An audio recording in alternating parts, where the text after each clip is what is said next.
quizzes, facts untold, unlocking mysteries, watch them unfold. Puzzles, quizzes, mysteries unfold. Brain benders banter, keep your mind on fire, twisting and turning higher and higher. Trivia and facts keep you on your toes. Where the next challenge leads, nobody knows. Mind on fire, nobody knows. Riddles and corners, secrets to reveal. Each question a journey, every answer a seal. Cognitive playground where neurons spark, lighting up pathways through the mental dark. Secrets. It's great benders, banter, we're crazy here. Puzzles and riddles, let's make it clear. Fun facts and trivia, it's all you need. With Chrissy and the lead. Great benders, banter, let's twist and shout. Bend your mind and figure it out. Chrissy's got the fun and games. Come on in, remember the name. So hit that play and join the ride. Great benders, banter by your side. Puzzles, laughs, and endless cheer. With Chrissy, the fun is here.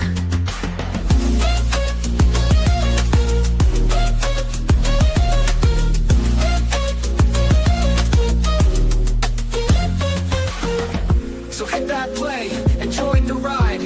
With brain benders, banter by your side. Puzzles, laughs, and endless cheer. With Chrissy, the fun is here.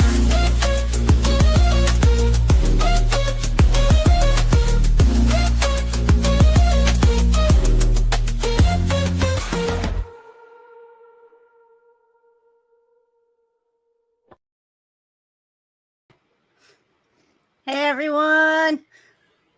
Hello. Sorry, we're late. Greetings from South Carolina. I just want to say you guys look all so colorful up here tonight. Like, it's like I see Shane wearing this green. He looks good in this green, and I see Caldy's all bright red, and I got some blue in here. Danny and I are wearing our black, but yeah, you guys, it's a colorful one up here tonight. Everybody looks all nice and colorful. Even BBB's got nice and colorful stuff behind her, and here I am looking like the Phantom Shadow. No, you have bricks, and you don't have a beard. I know I shaved up. I know you sent me a picture that day. You said, "Hey, look, I got rid of it." It's cool. I love you guys. Like, I love how we also keep communication through the whole week. Like, all of us always text each other, check on each other. Like, how you doing? How's everything going? Like, I love that. It's really nice to have friends like you guys. We have a community. Yes, we do. Hey. All right, Tug, you ready? Sure. Welcome to another epic live stream. You're going to make me big? Okay. Tonight, we're talking about the people who inspire us, the role models who have shaped our paths, given us wisdom, and maybe even changed our lives. But let's make this interactive. Think about your biggest role model, who they are and why they inspire you, because we want to hear your stories too. So grab a drink, settle in, and let's celebrate the people who made us who we are today. Bravo. That was awesome, Tug. Good narration. I practiced it in my head. Amazing. Amazing. All right. So, Tug, you might soon get buttons, right? Yes, I have them now. I Okay, refreshed cool. it. So Now you I have have control. buttons. Zach has buttons. So we're good tonight. And Zach is already on the comments. Yeah, Zach's Look on at the, Zach on the go. comments already. Yep. Zach is awesome with those comments. Like, I'm telling you. He doesn't Awesome. speed through them like Chance used to. I now have power over you guys. I love that. Okay. All right. So let me go to the questions. Okay. Number one question. Who is your childhood role model and why? You want to go first, Zach? All right. Zach's ready to go tonight. Look at you, Zach. Let me go ahead and shut my camera off. I'll trade places with Tug. So My childhood role model was my dad. He was the one person in my life who truly cared about me and put my well-being above all else. From the moment I was born, he took on the responsibility of protecting me, ensuring that I was safe, loved, and nurtured. He was the one who shielded me from the pain that others tried to inflict upon me. My birth mother was not someone who showed me love, nor did she provide the care that a child needs. My stepmother was no better. My dad stood in the gap, making sure that their lack of kindness and care did not define my life. He became my protector, my guide, and my source of strength. He showed me what real love was. No matter what challenges I faced, he never once made me feel like I was a burden. I was born with a unique ability, something that made life different for me compared to other children. Some people looked at me and only saw limitations. Dad never did. He saw my strength, my potential, and everything that made me special. He never treated me differently or made me feel like I was less than anyone else. He encouraged me to do my best, to push forward, and to embrace life despite any obstacles. His love was unconditional, unwavering, and pure. He taught me how to stand strong. He never let me feel sorry for myself or believe that I was incapable of achieving my goals. He reminded me daily that I was just as capable as anyone else. He believed in me when others doubted me. He helped me find ways to do things on my own, even when the world told me I couldn't. His patience and guidance gave me confidence. Because of him, I learned that I could overcome challenges and prove people wrong. He instilled a fire in me, a determination to keep going no matter what. He sacrificed so much to make sure I had a good life. There were times when he put his own needs aside just to make sure I had what I needed. He worked hard to provide for me, even when things were tough. He never complained, never made me feel like he regretted anything. He showed up every single day, ready to face whatever challenges came our way. His dedication to me was something that most children could only dream of having. He was not just a father, he was my hero, my rock, and the reason I am who I am today. He made sure I knew I was loved. Growing up, I never had to question whether or not I mattered to someone. I knew my dad loved me. He told me. He showed me. He made sure that I felt it every single day. On my worst days, when I struggled and felt frustrated, he was there to remind me that I was enough just as I was. He never let me feel alone. He never let me believe that I was unworthy of love. His love gave me the strength to face the world, knowing that no matter what happened, I always had someone in my corner. He protected me from the cruelty of others. My birth mother and stepmother did not treat me with kindness. They did not care for me the way a mother should. My dad saw what they did, and he refused to let their actions shape my life. He made sure I was safe. He made sure I was not subjected to their neglect and mistreatment. He fought for me when no one else did. He stood between me and the harm they tried to bring. He became the parent I needed, even when it meant going against people who should have cared for me. He showed me what a real parent looks like. He proved that being a father was more than just a title. It was about showing up, loving unconditionally, and doing whatever it took to protect and provide. He never had to prove himself to me because his actions spoke louder than words. He never made excuses, never turned away from his responsibilities. He set the standard for what a father should be. His love and dedication were the kind that couldn't be faked. He is the reason I am strong today. Everything I have been able to accomplish, everything I have overcome, is because of the foundation he built for me. He taught me resilience, self-worth, and determination. He made sure that my unique ability did not define my limitations, but instead highlighted my strengths. He gave me the confidence to face the world with my head held high. He was my role model, my inspiration, and the greatest gift I could have ever asked for. UP out. Dang. Wow. Well, Okay, like well, Danny said, we can't let Why are we Zach letting go Zach go first. first? Yeah. good. Yeah, Good. I was Good looking Lord. at that. I thought we agreed. That was awesome, Zach. That was Well, so amazing. good show. See y'all. Well, That was it. All right. I get in. That's a wrap.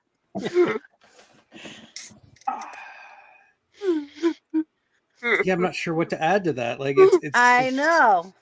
Zach's a hard one to follow up. We I'm can start not making going him go next. last. I'm not following him no more.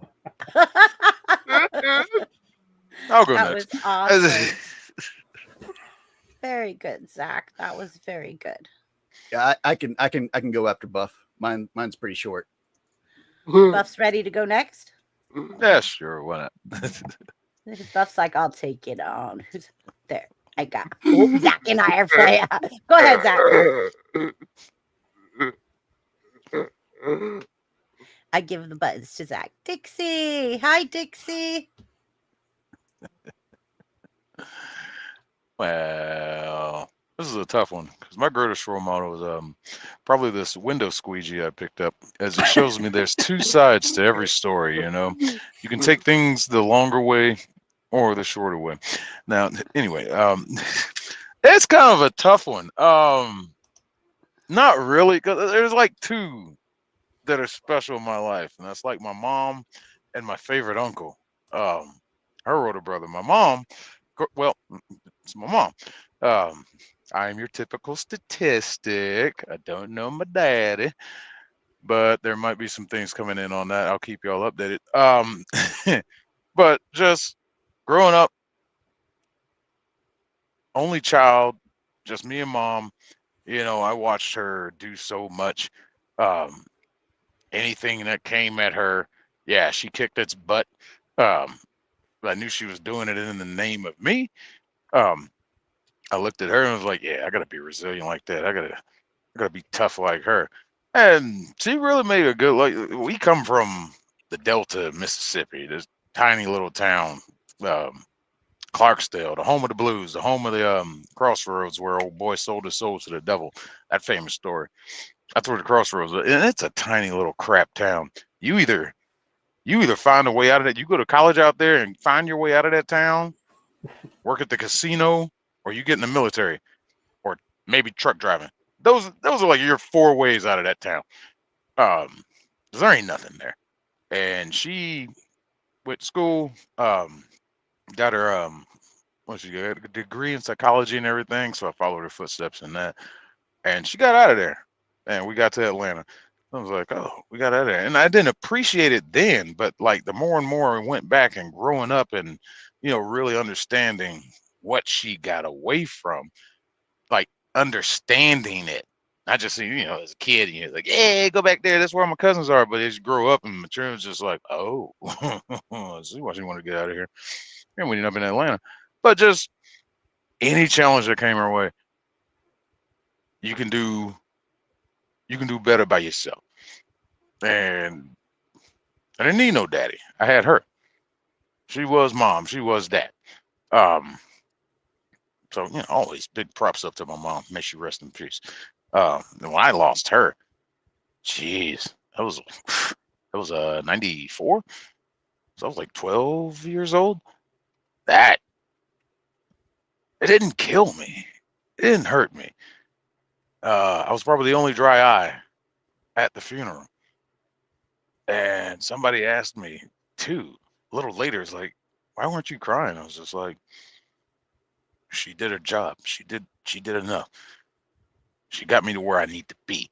So I try to make her proud the best I can. Yeah, I done screwed up. I've done some screwing up, but I'm never going to forget what she did for me to get me as far as she did. Um, the second one will be her older brother, one of her older brothers, my favorite uncle. This is my favorite uncle because he understood me. Um, as my mom was the youngest, I'm the youngest of the first cousins. So like she was the baby, I'm the baby of my cousins. And he loved my mom dearly. That was his baby sister. And when I was born, he always had a special place for me in his heart and would always take me under his wing, like teach me stuff, da da da. He was that father figure, teach me that man stuff that maybe a mom couldn't teach. So he was there for me. That aspect taught me fishing, taught me how to work on cars, stuff like this, that. And I noticed a lot of stuff would rub off on me from him. Like he liked to collect just like little things, little toys, little trinkets, and just little knick-knack kind of stuff. And like I would catch myself doing that, just things that caught my interest. It was like, yeah, I want that. I got into bird watching because of him. He loved the bird watch. Now, he true good old down south Mississippi guy, and he understood me. Like when as I was getting older and getting into metal and rock and stuff, and messing around with white girls, whatever. All my other uncles or whatever, they tease me about him. Oh, you're not the heavy man. You're doing that rock and roll, all that da da da da da da. I could always sit down with that uncle. We'd light one up.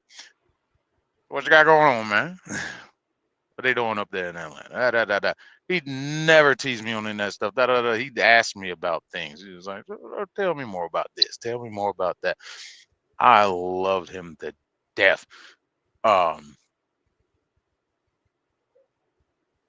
Real quick story. It was the funniest thing when we finally broke bread together per take.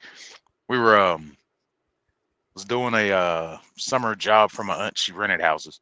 This was probably 2001, but down there helping her out because I had a pickup. I bought my first pickup truck. She's, oh, you help me pick up some stuff from the store. I'm like, here we go. You buy a pickup truck, people want you to haul stuff. That's whatever. So me, him, my cousin, we're helping out. Da da da da. We're like, all right, well, if I go back over to my uncle's house, me and my cousin are sitting in the truck. My uncle's sitting back on the bed. So we're riding back over to his house. And me and my cousin just sitting there chatting, and he's like, smell something? I'm like, yeah, man, that smell like some ganja. I kind of look back, and I see my uncle just holding a little spliff. Just kind of chilling. I'm like, this, yeah, all right. So we dropped them off. Didn't say nothing. He's like, man, y'all come on back over later, man. We'll chill, have a beer too. I'm like, all right. So we went back over later and we confronted him. Like, hey, what was you smoking on the back of my truck? I'm like, man, okay, look. What you think it was? I'm like, shoot, we already had one rolled up. I'm like, think it was this. He was like, well, stop dancing with it and light it up. So I know it was the first time we smoked with him, and man, our relationship was so solid. He bought me and him our first 40-ounce of Ice House. That's how I got hooked on Ice House. But he taught me so much stuff, like, don't ever take no crap from nobody. That's probably the most important lesson I learned from him. He's like, you make all the friends you want, any color, any creed, any race, whatever. Don't ever take no crap from them. And if you do, I'm gonna kick your butt. It's like, gotcha. But yeah, those are my two. Yeah. Out. Is you done? You done? Yeah, I'm done. That was awesome. I love that, Shane. I want to ask Zach something really fast. I'm gonna make him big real quick. You're crystal clear tonight. Are you using your new camera? No? He's just got good internet connection. Yeah, I guess. Like, his it's not internet's working pixely. tonight. It's just like real super clear. You're super No clear sunspots. tonight.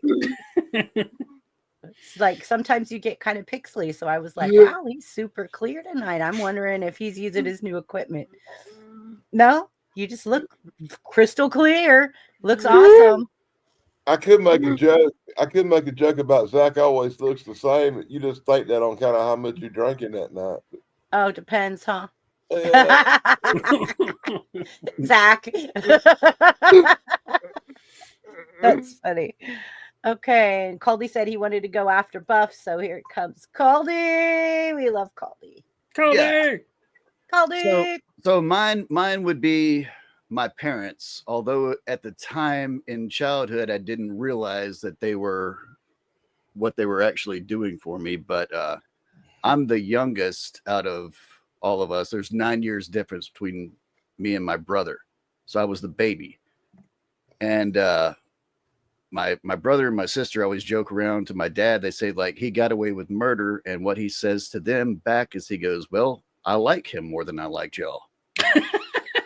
All right. And pretty much everything that I did, he supported me in. When it was when I decided that I wanted to get a guitar. Well, I also have to throw my uncle into this because my uncle was a jazz guitar player. And so they had my Uncle Hull pick out a guitar for me, and which they took away from me. I hated that because that guitar, I loved it. But anyway, everything that I went into, they supported me with. And it wasn't like, you're not going to make any money, you're going to be broke. It was, are you having fun? Yeah, I'm having fun. Well, keep doing it if you're having fun. If you're having fun, you're going to be good. The other thing was always laugh at something. Always find the humor in something that is going on. And that has gotten me through tons and tons of terrible, terrible times, being able to laugh at stuff and just go crazy like that. But like when I went into theater, I had no idea that my dad was going to go, yeah, I used to do theater. Yeah, you should go into it. You should do that. You should have fun with it. I got out of that, went back into music. Yeah, you should do that. You should do songwriting. You should do that. And that, yeah, I love that man right now. He's still one of my best friends on this face of this earth. I can call him up and say, hey, what do you think about this? And we will argue about who wrote the better song and stuff like that. We like neither one of us we've made pennies in the music industry, but we will laugh at each other like, hey, this month I made 6 cents. And he's like, well, my song got played on RMD TV or whatever. I'm like, well, you got me beat. You got me beat on that one. I'm like, but did you get paid for it? No. I'm like, well, I guess cha-ching, I won then, Dad. So yeah, that was it. And also my mom. My mom was the biggest cheerleader that I ever had in my life, and I miss her like crazy. I'll tell a real quick story, and then I'll be done with this.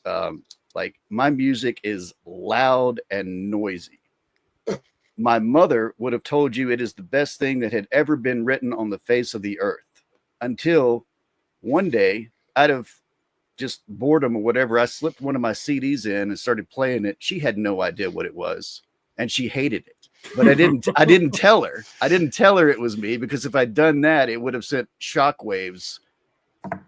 But she would tell everybody else, you've got to listen to Caldwell's music and stuff like that. He's the greatest thing since sliced bread. Oh my God, he's so good. He's the best thing ever, until she heard it.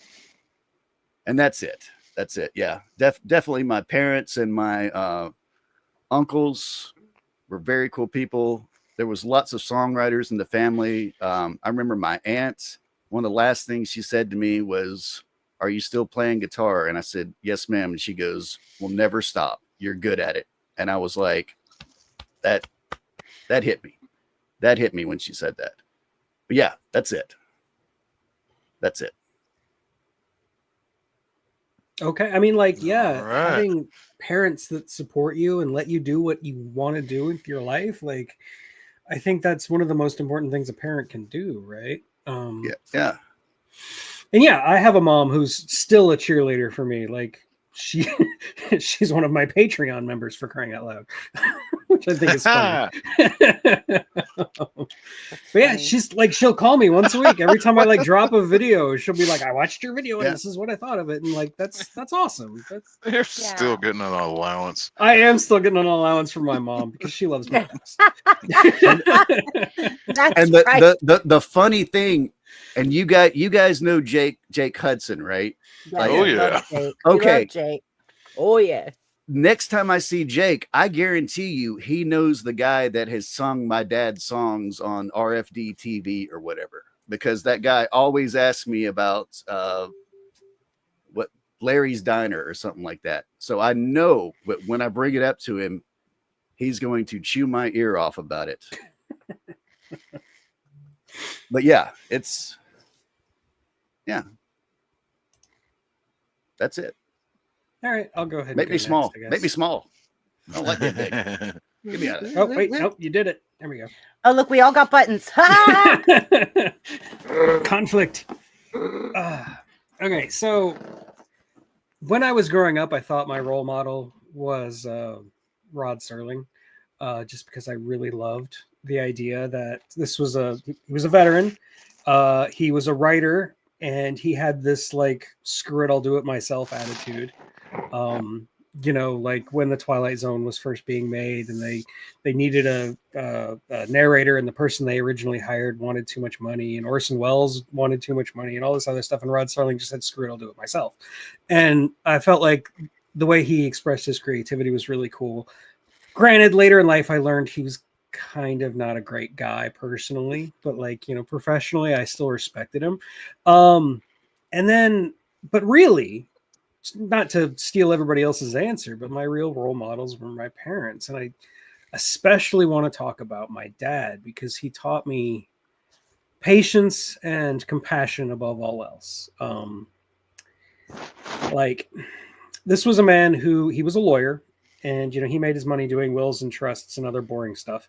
But what he took pride in, what he did the most, and what got him a lot of recognition within the community was that he did a lot of pro bono guardian ad litem work, which with that much Latin, it has to be a good thing. But what that meant was he would go into divorce proceedings where, the child's not being represented, the parents are ripping each other apart and the child's just stuck in the middle. And my dad would represent the child. And so he would see a lot of really bad stuff. He saw some stuff. And later, when I actually worked with him at his office and I saw some of the same stuff he was seeing every day, like he saw the worst that humanity has to offer in terms of how they treat each other, how families treat each other.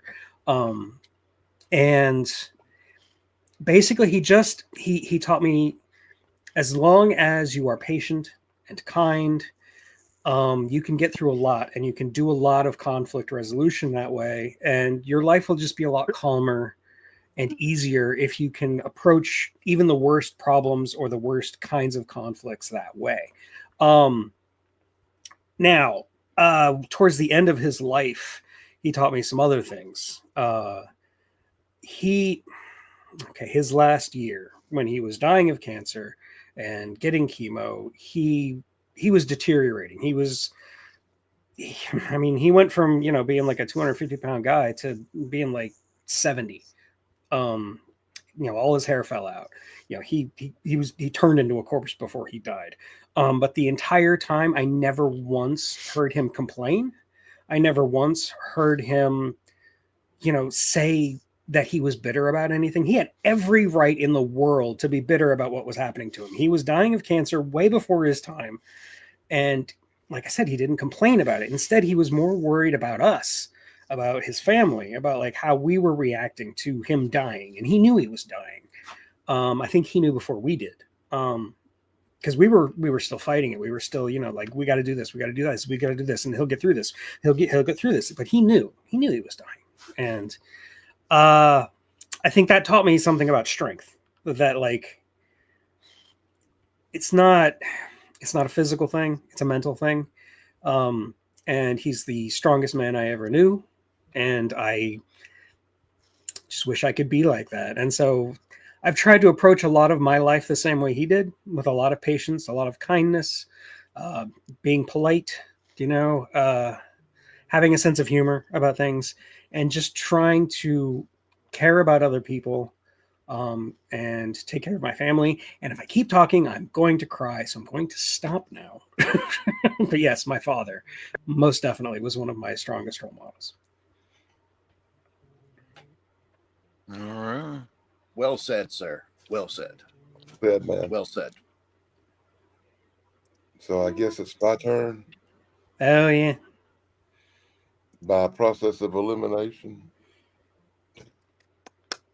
Well, it's still. Let's go, BBB. Danny. Let's go. Okay, I'm gonna be quick and simple, but I'm not like the rest of these people, and we probably already knew that, right?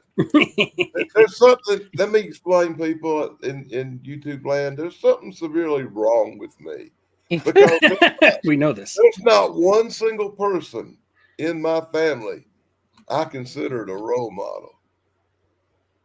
As a matter of fact, I consider these people as what I want it to be, as far removed from Because, like I said, most of my family were police officers and military people and real strict and real hardcore. And dad was in the military and he wasn't never around. And when my mom and dad divorced and my mom married my stepdad, he was like a drill sergeant bad. And he wasn't around that much. So I never really had the father figures always around to be the role model. Yeah, So, neither did I. So so it was like, to me, my role models were people on television. You know, fair enough. I wanted to be Captain Kirk. So to me, Captain Kirk was my role model. You know, the guy who does the right thing, the clean shaven captain in charge. That's why you shaved. Ha! I've always preferred to be clean shaven and be proper looking because all the people like that I saw in that light, like Adam West, Batman, Captain Kirk, Superman, they all clean shaved and had a certain look to them.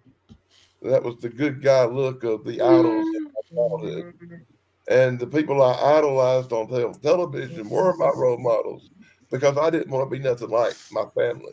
You know, I didn't want to be a soldier man fighting in a war, and I didn't want to be a policeman arresting people.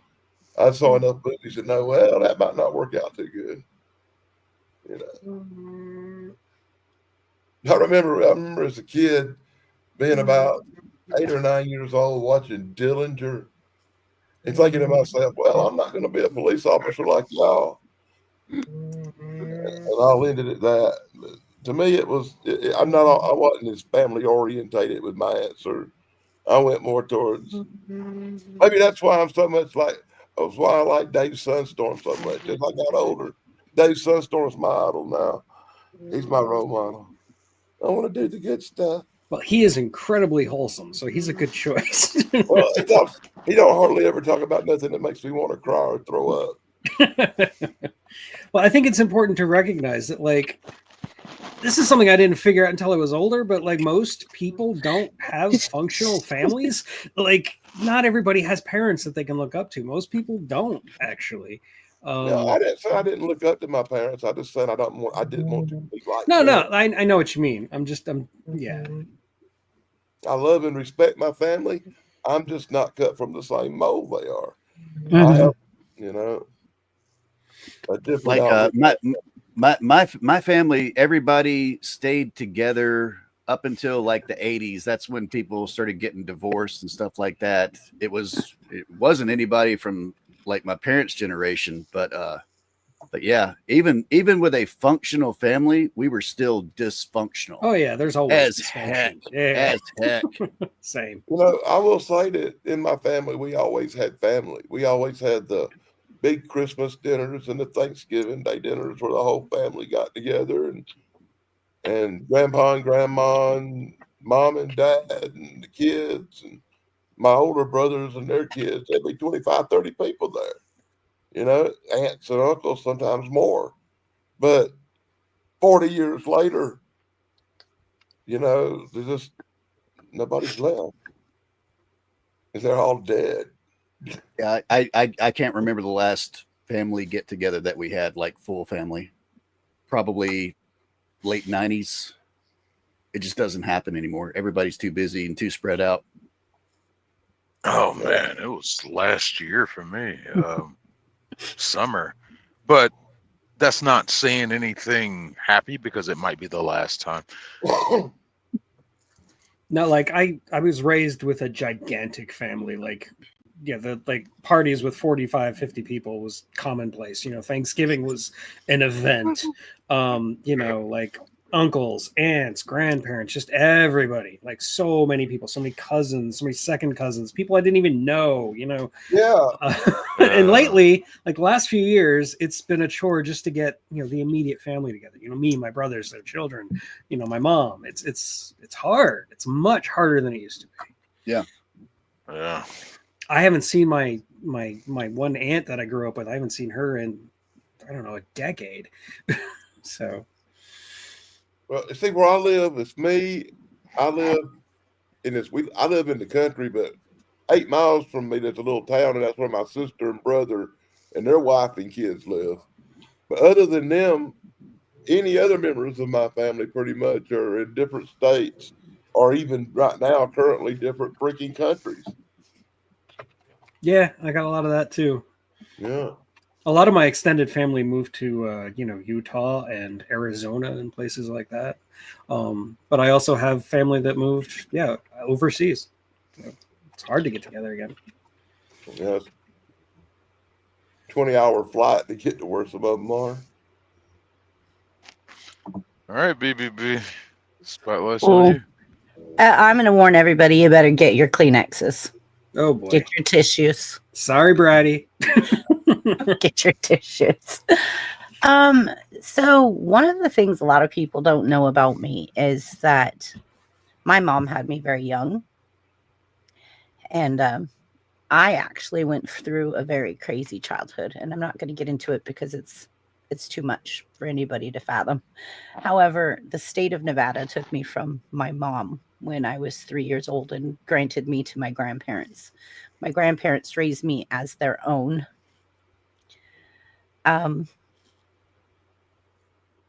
My grandparents were my role models because they took me in, they loved me, they cared for me. And okay, on one aspect, I get what Caldy's saying because I was like, they had 3 kids. And when I came along, they were getting ready for retirement. They had more time for me. I was spoiled rotten. They loved me like we did. They took me places. We did everything together, which their kids didn't get to do because they were too busy working and stuff. And they got me later on in life. And then I reunited with my mom, and she met someone, and she finally started settling down when I was 13. And so I started a relationship with my biological mom again at 13 years old. At that point, I had 3 siblings. I was the oldest of 4 siblings. So then my mom, her favorite was the youngest, like Caldy. But at the same time, I still stayed with my grandparents. And I don't know if I got a lot of resentment in my life from my siblings and my family because my grandparents raised me. And I don't know if they were jealous of their love or what they were giving me or providing to me. My grandpa and I did everything together. He taught me to box when I was a little girl because I got beat up at school one day. So he took me out back, put some boxing gloves on me, some old Army boxing gloves, and he taught me how to box. And I told him, stop hitting me. And he says, not until you're ready. You better get mad. And he said, never ever throw the first punch, but defend yourself. Don't you let nobody pick on you. You rise. But he never taught me to be a bully, you know? And we'd sit on the front porch and we'd talk. And he always told me things like, baby girl, don't mind those people's shoes that you want. Don't mind those clothes, name brand things that you want. If you tend to your own lawn, yours will be greener. I didn't get that for many years. And many years later, I realized he's telling me mind my own business. Tend to my own lawn, and my own lawn will be greener. Mind my own biscuits, and life will be gravy. You know? Another thing he taught me was like, don't let nobody abuse you. Don't let nobody take advantage of you. Keep your head on a swivel. Pay attention. He taught me how to shoot guns. We were always out hunting, fishing, camping. He took me lots of places. We saw lots of things. We went to the ocean every year. They took me all over the place. I got to see so many things, and I grew up with such an amazing childhood after that. But it was because of my grandparents, because I had a horrifying childhood up until my grandparents had me. And so my grandpa, he was like my best friend, and it really hurt me when he passed away. But I still have my grandma. My grandma was full-blooded Italian, 4'11", full of piss and vinegar, and would tackle a lion. Like She was ruthless. Like, you'd do something in the kitchen and you'd have a wooden spoon across your hide or on your arm, or you'd have a welt of a wooden spoon. But my grandma taught me how to cook. She taught me how to sew. She taught me how to crochet. She taught me how to do all kinds of things, like to survive in your home, like to make a home, especially cooking, stuff like that. She taught me to survive on 5-ingredient dishes. She taught me how to make 5 ingredients taste amazing on a low budget, because her and my grandpa grew up in the Depression era. So that was really cool. But my grandpa, he served in the military, and he was released medically 4 times for being wounded. One time, 80% of his body had burns, and he had to go through skin grafts and stuff, and it took 2 years to come out of recovery. And he turned around and went back in because he wanted to be able to feed his family and make sure he had guaranteed a paycheck, because he had kids and his wife. So it was just kind of like, I grew up with so much love and so much affection with my grandparents, that my grandpa and my grandma were definitely my role models. And now, I don't know if everybody knows, but my mom has stage 4 Parkinson's, and I live here with my parents, and I help care for my mom. So, and it's probably, I feel like, because I didn't have that as a child, that I'm trying to make up for lost time, or I'm trying to get those days with her and be there. That's all. I'm done now. Hey. Come on, guys. Sorry, this is a topic. Who picked this topic? It wasn't me. I swear. It wasn't That one or that Uh, Yeah, it was my idea. I Sorry. didn't think it was going to be like this, though. No, actually, Tug. It was my idea. Yeah, you approved of it. Yes, So it's your I basically asked everybody to send me a topic. I said between Christy and Zach, I feel like a putz. Yeah, there's a lot of like awkward silences with this subject. It's kind of funny. So let's. It's kind of funny because for the longest time after my grandpa passed away, if I got sad, I would take my sleeping bag and I'd go sleep out on his grave at the cemetery. I just wanted to be close to him. Like, it broke me when he passed, because That's not strange in no way, shape, or form. I'm sorry. I wanted to actually be not. close to my grandfather. That's fine. I see nothing wrong with that.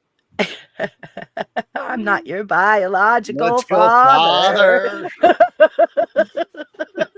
Colby. There's something going on over here with this comment. I have a Yeah, question I have for a you all question on for you panel. on panel. I've got to wipe my tears away. Go ahead.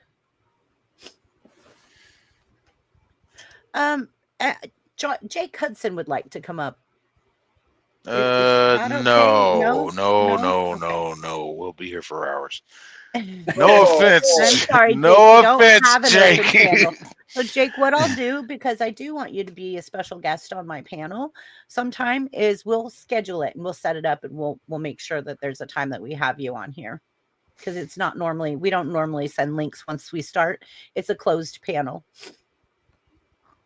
I will give Jake credit though. Last time he was on panel with me, he was good. I had to stop him a couple times, but he was good. He was good. Stop him a Yes. couple. You had to stop somebody. The what? Have you all ever tell your role models that they were your role models, and why? Oh, that's a really good question. No. I don't think I ever had a chance to tell my grandparents that they were my role models. I think they knew, though. I think they knew, though. I never had a chance. I think they knew, though. Now, my daughter has told me, I was a single mom and raised my daughter by myself, worked 3 jobs and went to school. And she has told me, Mom, you're my hero. You're my role model. She's told me that. I told my dad, and his response to me was, yeah, I was just wanting to have fun. Literally, he was just wanting to have fun with me. Mhm. Like that was it. Like, Yeah, I told my dad once that I thought of him as a role model, and I'm pretty sure his response was something along the lines of, "That's my job. I'm just doing my Yeah, job. Apparently, yeah. I'm doing it well." That's what he said. So, and the thing about like my dad, like he's a Baptist preacher. He just doesn't do it with me. Also, he does it with like there are people that are in prison. I've got extended family members in prison right now. In fact, I just had to tell him, "You can't send Cash App to someone in prison. That's not a thing, Dad. That's not a thing. That's not a thing. You could possibly get in a lot of trouble for that. You need to stop." But that's how big that man's heart is, that he just wants to help people. Yeah. but Nicole My- does raise a good point. You should tell your role Yes. model before you lose the chance. So Yes. my There are grandpa- things I wish I had said to my father. I mean, that's just Oh dear it's just- God! Don't that's get me part started. of loss. Yeah. Yeah. My grandpa used to get letters in the mail that he got a Purple Heart. He was given a Purple Heart from the military service he did. When he got 80% of his body burnt, he ran into a burning building and was carrying men over his shoulder as his skin was falling off and melting off. And he still ran back in for more because they tried to give him a Purple Heart. And as a younger child, I always thought, Pappy, why didn't you want that medal? Like, why won't you get that medal? And my grandpa would rip it up and throw it in the trash every time. And I would say, like, Pappy, why? And he said, because I did what was right. I didn't do it for an award. I pray to God that if I was in there burning, somebody would have come and pulled me out and not let me die in a fire. And so Yeah, my Just- grandfather was the same way, and he was a veteran of World War II, Korea, Vietnam. Yeah. I mean, he's in all Yeah. of them. My And grandpa every was in time he got World War II. an award or a Purple Heart or a medal, he would just shove it in a drawer and forget about it. yeah, He's It's like, my they job. they're not important. They don't matter. I It don't want doesn't. them. I only keep them because my wife wants them. Like yeah, it literally meant nothing to him. And when he passed away, I reached out to the military to have a military service because I was also military. So I reached out to have him a military service. Well, it kind of was weird because he was World War II, but he was Army. But when he got out, he had transitioned to another unit, which ended up being Army Air Corps, which ended up being Air Force. So then they were going back and forth of what service do we give him, Army or Air Force? And so I was fighting with them for about 3 or 4 days. And I'm like, look, the funeral is coming. I need to know what we're doing. When they pulled his records, they said both. They just sent both. We had airplanes go over from Beale Air Force Base by my house, and we had Army show up, and they did the salute, the gun salute, and they had the flag over. I actually have my grandfather's shadow box of his flag. My grandma gave it to me. That was over his casket. It's very sentimental to me. But we all loved them. Okay, everybody, let's give a round of applause for our role models. They made us the people that we are today. Yay. Oh, Yay. stop, Danny. Danny is actually all of our role model. Really. Yep. Danny We is. all want to be more like Dan. Let me give a disclaimer. And no one listening or nobody on this panel should consider me a role model in any way. Thank you, K Munin. I'm trying to be just like you, Danny. I'm going to shave my beard off tonight, just for Yes, this is gone. This is gone tonight. Okay, so what is the best piece of wisdom you ever learned from your mentor? Zach, Zach wants to go first again. Here we go. Oh, Oh, Here we go, guys. Lord. Buckle up. I have a Buckle funny up. story about question 2. Okay. Hold on. I have to go help my mom real fast. I think just heard the question bing 2 bong. was have you ever met one of your role models? Colby So, went and got. Go Did ahead, you Zach. really go get some toilet paper? No, this is just right here. So Oh. when I sneeze, I don't sneeze on the screen. I can just. I gotta help my It's a mom real weird fast. sneeze, man. Zach and Tug take chat. I'll be back. We got it. Thank you. Thank you. I think she might be going to bed, so I don't know. Chaos. I'll Let's be go watching crazy. from my phone. I met one of my role models, Josh Blue. He has cerebral palsy like me, and his right arm is spastic, just like mine. I love Josh. Seeing someone like him succeed in the world of comedy was inspiring. He never let his unique ability stop him from doing what he loved. He used it as part of his act, turning something that others might see as a limitation into a strength. His confidence and humor made a huge impact on me. He showed that being different wasn't something to be ashamed of. It was something to embrace. I met him in person not once, but twice. The first time was incredible. Watching him perform live was surreal. I had seen his stand-up before, but being there in the audience, feeling the energy of the room, made it so much more powerful. His presence was electric, and his jokes hit even harder in person. After the show, I got the chance to meet him face to face. I told him how much he meant to me, how seeing someone with cerebral palsy thrive on stage gave me confidence in myself. He was kind, down to earth, and just as funny off stage as he was on it. The second time I met him was even better. I knew what to expect, but it still felt just as exciting. Sitting in the audience again, I could see how effortlessly he commanded the stage. He had the entire room laughing, turning every part of his life into something people could relate to and enjoy. His ability to take cerebral palsy and make it something to laugh about, without making it a joke, was incredible. He owned who he was, and that made all the difference. It wasn't just comedy, it was a statement of confidence and self-acceptance. In the middle of his second show, something unexpected happened. Josh and I ended up playing a game right there in front of the entire audience. We both knew what it was like to have spastic hands that didn't always cooperate. He challenged me to see who could keep their messed up hand open the longest. It wasn't just a silly game, it was a moment of connection. Two people with the same unique ability, standing there, testing their limits in a way that most people wouldn't understand.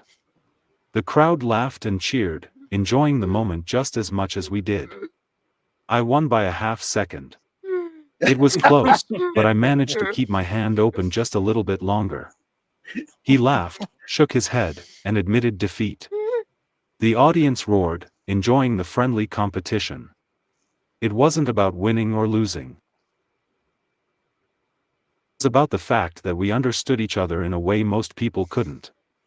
We had lived the same struggles, faced the same challenges, and yet there we were, standing in front of a crowd, making something fun out of it. That moment stuck with me. Meeting Josh Blue twice changed the way I saw myself. Seeing someone with the same spastic hand as me take over the stage made me realize that having a unique ability didn't mean being held back. He didn't hide his CP. He embraced it. He made it part of his identity without letting it define him. That lesson meant more to me than any words ever could. Watching him turn his experiences into something that made people laugh gave me a new way to see my own journey. I walked away from both encounters feeling inspired. Meeting a role model in person is something not everyone gets to do. Getting to play a game with him, share a laugh, and connect on a personal level made it even more special. He wasn't just a comedian. He was proof that I could take on the world, just like he did. It didn't matter that my hand was spastic. It didn't matter that some things were harder for me.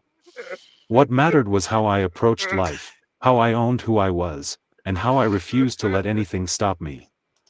UP out. Very well said. Josh you Blue. Josh Blue had one of the best jokes. Zach, I don't know if he did it there, and I don't remember exactly what it was, but it was something about him having to get his wallet out to show his ID, and he couldn't get it. That killed me when that guy did that. That killed me. See what you did there with your hand there. I got you. Dude, I remember watching Last Comic Standing when he first went on that show. I fell in love with him. I told you about my buddy Mike, who has cerebral palsy, and I had to drag him in to watch that show over at my apartment. I was like, dude, do you know who this guy is? Have you seen this guy? He's like, no. And he watched him. He fell off the couch laughing. I was like, do I need to pick you up? He said, no, leave me here. Leave me here. And just kept laughing. That dude's hilarious. Love me some Josh Blue, man. Have you gotten to see Aaron Belial? You know who I'm talking about? Okay, you do know who I'm talking about. Okay, yeah. That dude is funny as heck. The guy is like Zach. He's nonverbal, but he communicates with an iPhone and a JBL Bluetooth speaker, and he roasts people. It's hilarious. Yes, it's hilarious. That's what Zach will do. I've gotten roasted by Zach. Yeah, he will. Zach don't hold no punches. All right, who's next? All right, I guess I'll go next. Hold on, let me. Okay. In the exact opposite, I'm going to talk about meeting a role model that I wish I hadn't met. So I really liked as a teenager. I really liked Tom Clancy novels. You know, Hunt for October, all that stuff, the whole Jack Ryan thing. I was really into Tom Clancy. I thought he was a great writer. So when I met him in my 20s at a writers conference, and he turned out to be, let's just say, one of the biggest egotistical pricks I've ever met in my entire life. It was a major blow. I realized that you can have talent and it can ruin you. Like this guy, Tom Clancy, he thought he was the smartest person in the world, basically, and he let you know it with every breath. Like every single word the man said was just, I am better than you. And oh God, he pissed me off so bad, because he would talk about writing. He'd say, these are the rules people will tell you, but I'm going to tell you why they're wrong, because this is what I do, and what I do is better. And he would be like, he would talk about the military and like people that he had talked to in the military to learn things. And he would talk about how the people in the military who were teaching him the things that he was using in his novels were just wrong, because they don't know anything about storytelling. So what they're saying can't possibly be right. So, I mean, and ever since then, I've been unable to read a single Tom Clancy novel because the guy sucked so bad. I really, really grew to dislike the man on a deep, visceral level. I think even doing movie stuff for my channel, I watched an audio commentary and I heard his voice, and he started talking about Hunt for October, and again, you could tell it just like bleeds out of him, this sense of self-importance that his stuff don't stink. I can't abide that. It's one of those personality traits that I think bugs me the most. The complete and utter lack of humility. He would talk about other writers and other he would talk about, you know, the people who worked on the screenplay for this movie or whatever, and how they messed everything up, and this is why they messed everything up, because they don't understand. And it's yeah. Don't always meet your heroes. On the other hand, I did also meet Anne Rice, and she was really nice. We'll just say that. was that after she converted to Christianity? It was right around that same time. Yeah. Needless to say, I didn't bring up the whole taming of Sleeping Beauty thing. I've also heard that Tom Clancy is a wow. He was just a major. Yeah. There are words I want to say, but I'm not going to, because of we try to keep things relatively family friendly here. Your video games are mid. Oh, his video games suck. Yeah, they do now, yeah, for sure. Call of Duty better than Ghost Recon. Boom.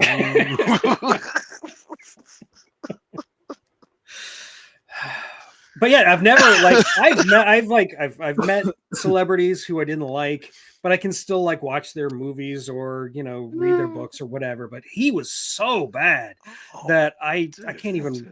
I've never even watched the Jack Ryan TV show just because he's attached to it. It's just, I can't. He was so bad. So that's me. That's mine. I can go next. I've got a short one. Okay. Where are you? Mine is along the same lines of do not meet your idols, especially if you don't know their personality, and if it's not a meet and greet. I would say like meet and greets where there's transactional thing, they seem to be a little bit happier. True. This was the band Cracker was playing, and I had been a big fan of them. Some buddies of mine were opening up for them. They got me into the show. It's this huge thing. We're hanging out backstage. We're talking to all these people, and there's David over there. And I'm like, oh crap! I'm a huge fan of his. I'm gonna go over there and talk to him, and I was always the guy that would walk up to bands and go like, hey, are you guys going to play this song tonight? And they'd be like, oh, yeah, I don't know. Yeah. Oh, yeah, sure. We'll play it. Yeah, whatever. It was never a deal. I walk up to this guy and I go, hey, are you going to play Euro Trash Girl tonight? And he looks at me and he goes, actually, I can't say what he said to me. I was about to say it, but I can't say what he said to me. But he basically told me that that song was a piece of garbage and that was not the song that they like to do anymore. And I am really having to shorten this up for what he said to me, because he blessed me out. Let me put it that way. He blessed me out. And so he walks away. I'm standing there like, what just happened? And his bass player walks up, very nice lady, don't know her name, but she goes, it's been a long day. I was like, okay. And but the weird thing is they go on stage, the very first song that they play while they're on and like God, really? The seating for this show, they had couches on the side of the stage. It was Riverfront in Nashville. So there's this huge stage and there's like 8 couches that line for people that are backstage to sit there and hang out and watch.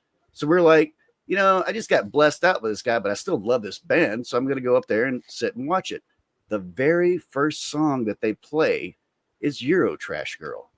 I have never been so confused in my life. And then about halfway through the show, he chews out the entire crowd, telling them, do not come see us at this event. Apparently something went haywire at this event. He's telling people, don't come to this ever. Come see us at this club over there. We're never playing this again, blah, blah, blah. And it was just like, okay, that was like a wake up call of like, the next thing I do is I'm not going to come in so happy, shiny when I meet somebody like this. Yikes. Yeah. The next person I met was JD Souther that treated me like that, where he had this long guest list of people to come into the show. I didn't let one girl in because she wasn't on the guest list. She wasn't 21, so I couldn't just let her in, charge her. And after the show was over, he blessed me out because I can't say what he said to me. But the club owner actually came to my defense in that one, and he was like, "JD, you didn't put her on the guest list. There was no way that Caldwell was supposed to know that was got to be going on." But yeah, I got literally cussed up and down by the guy that wrote New Kid in Town. And I really don't like the Eagles that much after that. I really don't. I really don't. It's kind of like you and Tom Clancy. It's like after that, it's just like it's just not the same, right? Yeah, it's like, well, I thought you were going to be like happy-go-lucky, and you were just bitter, very bitter. Yeah, that rubs off, and like, yeah, that's not a good way to treat fans. Like people who like you, you should be gracious. They're the like reason you're popular. I'm coming up like the cracker thing. I'm coming up to you. I'm telling you a song that I want to hear that is a deep cut. You should look at me and go like, how did you hear that one? Right. Like, wow. And it was just like, Actually, I can't. I'll tell you later because I can't say it here. I literally cannot say it You here. gotta realize, man, he felt so bad. He felt so bad about what he done to you that he played your darn song. Oh, yeah. Yeah, That's a nice way to look at it. Yeah. you know, he felt Might be It was- guilt. You could say it's a nice way, but it was very confusing because I'm sitting there going, what is, Well, he should have looked at you. He should have pointed at you and dedicated it and said, "This is for you, man." But It's hard to what- see anything from up there. look at but like it- that, what- man. He played the Oh, one song I he told you what you're gonna play after that. So you probably are the reason he played it. yeah, but I don't know. The mood he was in, he probably thought he was sticking it to me. That's the way I looked at it, at I least. don't know. I just It was just always odd. on the bright He needed to side. get that beep out of his beep. Yeah. Yeah. Yeah. Anyway, take me off of this. Okay. Who wants to go? Oh, I next? bet big. I'll go next. Okay, I'll switch you out. There you go. Zach got I got 3. I bet One- none of them are good. What? All of them's gonna be horrible things too, right? You didn't did you tell No, us I'm gonna change. I'm gonna change the mood. good experience. All 3 of them are good. The quickest one, met Stone Cold Steve Austin, in a parking lot, back there in Clarksville, Mississippi. Down the road is Tunica, a lot of casinos, and there's Deep South Wrestling, which is it's a very old wrestling federation, but they still got ties with WWF and all these other wrestling organizations. But there was an event going on, and just happened to be there. I was underage, so it was like me and my cousin. We're confined to this area called the Pavilion. You know, it's got like a movie theater, event hall, arcades, whatever. That's where the underages stay. But like sometimes we go out and mess around in the parking lot, and we're just out in the parking lot, kind of just walking around, whatever. And we was like, hey, let's go back to the arcade. And as we're walking back to the arcade, this bald guy was like, is that? And he's wearing an Austin 316 shirt. I was like, we're just standing there looking at him. He's just like, oh, what's going on, fellas? I was like, dude, he's like, yeah. I'm like, what are you doing here? Well, you know, they're doing that event tonight. Nah, nah, nah, nah. I was like, dude, we got to get a picture. I still have that picture. I got to find it. I'll show it to you. But I was like, dude, got to get a picture. I was like, buy us a beer. And he was like, can I get a hell no? You got your little butts in there. But he was headed to the airport in Memphis to get on out of there. So that was kind of cool to meet him, but he was cool. Had fun with us. Yeah, get him out of the way. Bones. I told that story before when we did the 3-part thing, 2 truths and a lie. When we did that, the one I told you about, Bones, he was a role model because he's one of the few, very, very, very, very, very few bands that had a black lead singer. And plus he had dreads. I had dreads at the time. And, you know, it was a bunch of white guys behind him, and they're just playing this hardest music. And when, you know, when I met him, me and my girl took her to the first concert. We're at the bar between bands. He just walks up, orders a beer. I'm like, dude. He's like, what's up? I was like, your Bones. I always looked up to that guy.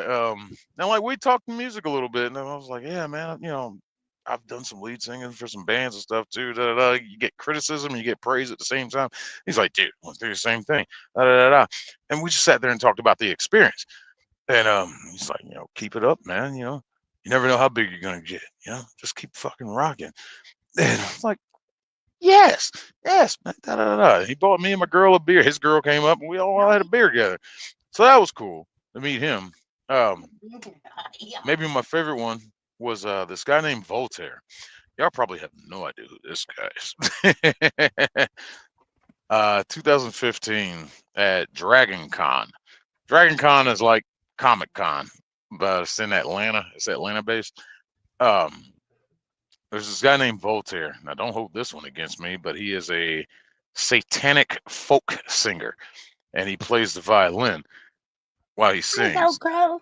That sounds And- awesome. Velcro. Oh, his music is really jaunty and it can be over dramatic, and it's really just like him on the violin, um, a drummer, and maybe time to time somebody on stand up bass. But he's real folksy, and it's satanic. It's just it's like such a weird mix. And a friend introduced me to like his music um before this convention. So I wandered off because I'm out of my mind on this liquid herbal, let's say, concoction that's supposed to imitate another intoxicant. I'm just out of my mind, and I saw him, like I saw him standing with his some woman that was taller than him. He's a short little fella. I didn't realize how short he was. But he's standing next to this girl taller than him, and she's holding a violin. I was like, that's got to be him. And I just kind of walked over and I was like, hey man, you're Voltaire. And he's just like, what gave it away? Was it my goatee? Was it the beard? I was just like, cause like I was dancing the whole time. I'm messed up on this stuff, and so he just starts dancing with me. I was like, dude, and I just started talking about some of his songs. He was like, "You're a fan, really?" And I'm like, yeah, I came over and said your name, didn't I? And he's like, "Oh yeah, you're right. Yeah, so you do." Right? Da, da, da. So we just started talking. I'm like, dang, are you playing here? No, this, no, da, da, da. He's like, well, I'm playing tomorrow. You should come check it out. Da, da, da, da. But a couple minutes here, I'm gonna talk to do like one of those like presser things or whatever, talk to a group. Um, he's like, introduce me to his girl and everything. And I was like, so that's got to be your violin. He's like, yeah, man. Look, I'm gonna go over here and do this. I know she's tired of holding it. How about you hold it? I was like, dude, I'd be honored. And I was like the guard for his violin for like a couple hours. And like when he got done with the little talking thing, we walked around, hung out, da da da, just talked and chatting. I'm still holding his violin, da da da. He's like, yeah, dude, make sure you come tomorrow. I'm gonna start playing probably about 2 o'clock over in the C room. I'm like, dude, got you. Came back the next day, still messed up on this stuff, took more doses. He had me on stage while he was playing. Like I'm just off to the side. Like I wasn't with him, but I was off to the side, standing with his girl again while he's playing, and we're just mouthing along to all the songs. I was just like, yeah, yeah, man, it was pretty cool. But in the role model sense, it's just like be yourself. Um, People may hate you. He's not really Satan. Well, I don't. I still don't really know. He might be, but he holds the persona, kind of like a Marilyn Manson kind of thing. Um, the character works for him, but I think he is more in it than Manson is. Like he kind of actually means it, but flaunts it more than it actually is. But either way, it was just pretty cool to hang out with him. And yeah, that's 3 of mine I met. Yeah. I haven't met a negative one. It's always fun to hang out with Satan. Danny. Love Danny. Yeah, you haven't gone yet. It never is a good thing to actually meet your heroes in most cases. I found that out because as a young person, You're gonna tell me not to bring it down, and then you're gonna bring it. Oh. It didn't let me finish. Let me finish. As a young person, I was a big fan of wrestling. And later on in my life, I went to work for wrestling and got to go backstage. And when I found out that the wrestlers were just normal people like me and you, it was a little bit of a letdown when you actually hang out with the people you see on TV. But to me, in my later life, after becoming a grown-up and an aware adult. You're a grown-up? The only person that I would put in that category was old Dave Sunstorm. Because Dave not only, didn't make a special trip to the East Coast to visit me, But while he was out here on the East Coast, he did make a special trip a couple of states away to come down and visit. And very few people go out of their way to drive 500 miles to hang out with somebody for a day. And That's to me, cool. that was a really big thing. And when I met Dave, I found out he's just as nice in person as he is on his streams. He's real solid. Maybe not quite as G-rated, but as solid. Really? It You've was heard him a say great bad experience to words? actually meet him in person. It'll stand out for the rest of my life as one of the good times when I met somebody I thought a lot of. That's a good story.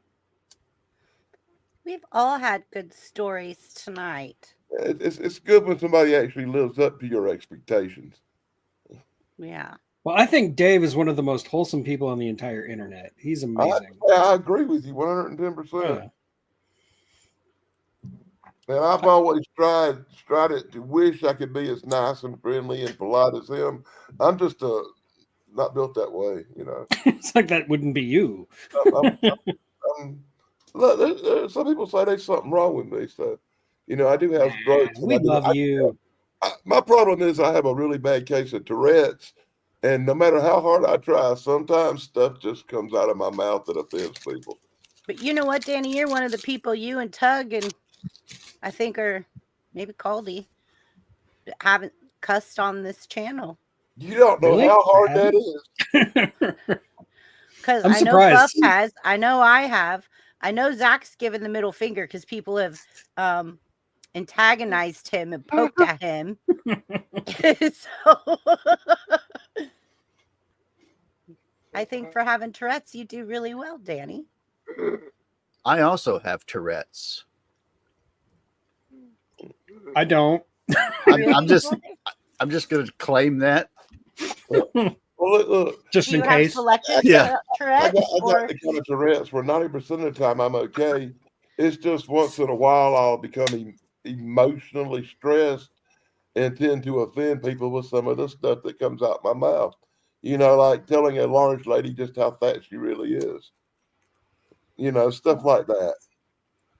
To give you a prime example, one of the neighbors was visiting, and she was a rather large lady, and she was wearing a yellow outfit, and she was a black lady, and she made the mistake of asking me how she looked in her outfit while I was in one of my little emotional states, and I told her she looked like a giant banana with a rotten spot. I didn't really mean to be offensive. It just came out truthfully what I was seeing. I'm sure she took it well.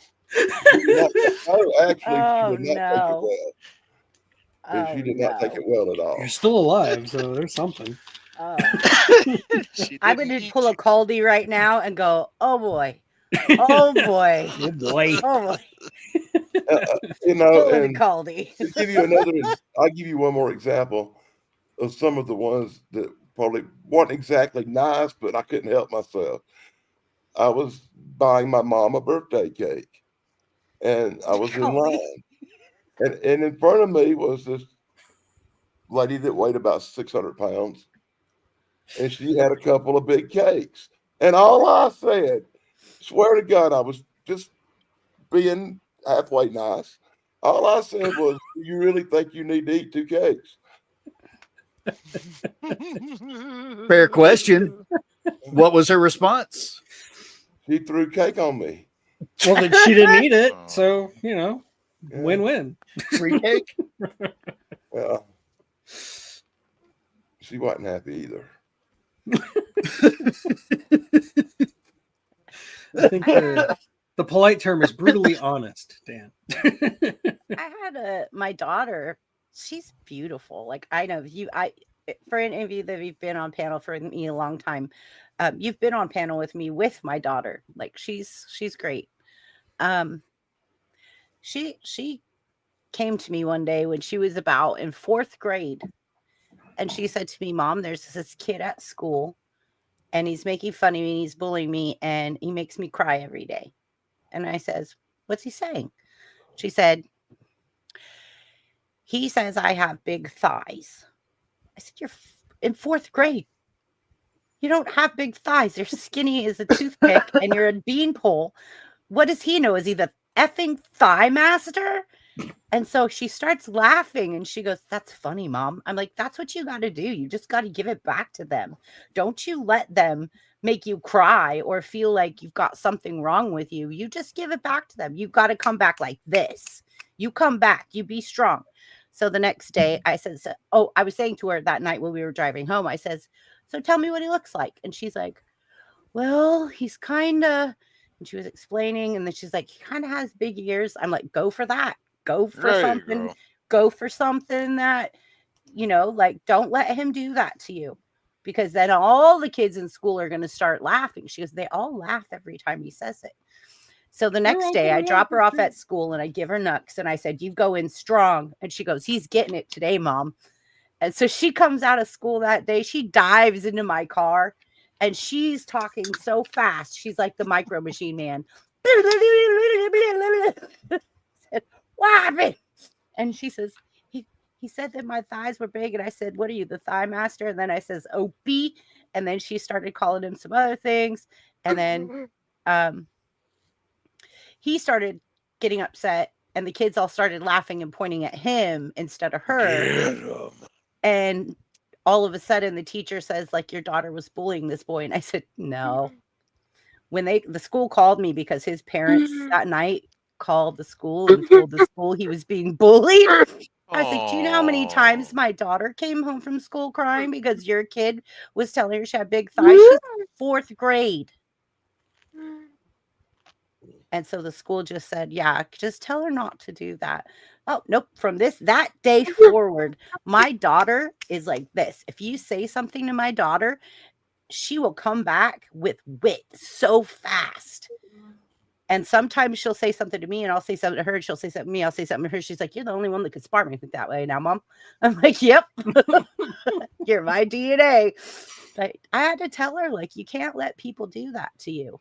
Like, you just got to come back right away and not let them, like, set your boundaries, especially being a single mom. Like, I was like, I can't have kids like bullying my kid, making her feel like she's got huge thighs at 4th grade. And I could tell you she was a beanpole. She was tiny. She was taller than all the other kids. Sierra was very tall and lanky. So I was like, what is he talking about? Hi, Rocket Queen. But yeah, I couldn't believe it. Like in 4th grade, she was dealing with like that kind of stuff. So I think that's why a couple weeks ago when she came and visited me, she drove from Nevada to see me, and her and I went out, and Brady actually went shopping with me, and Brady and I was FaceTiming or on the phone and took Sierra shopping.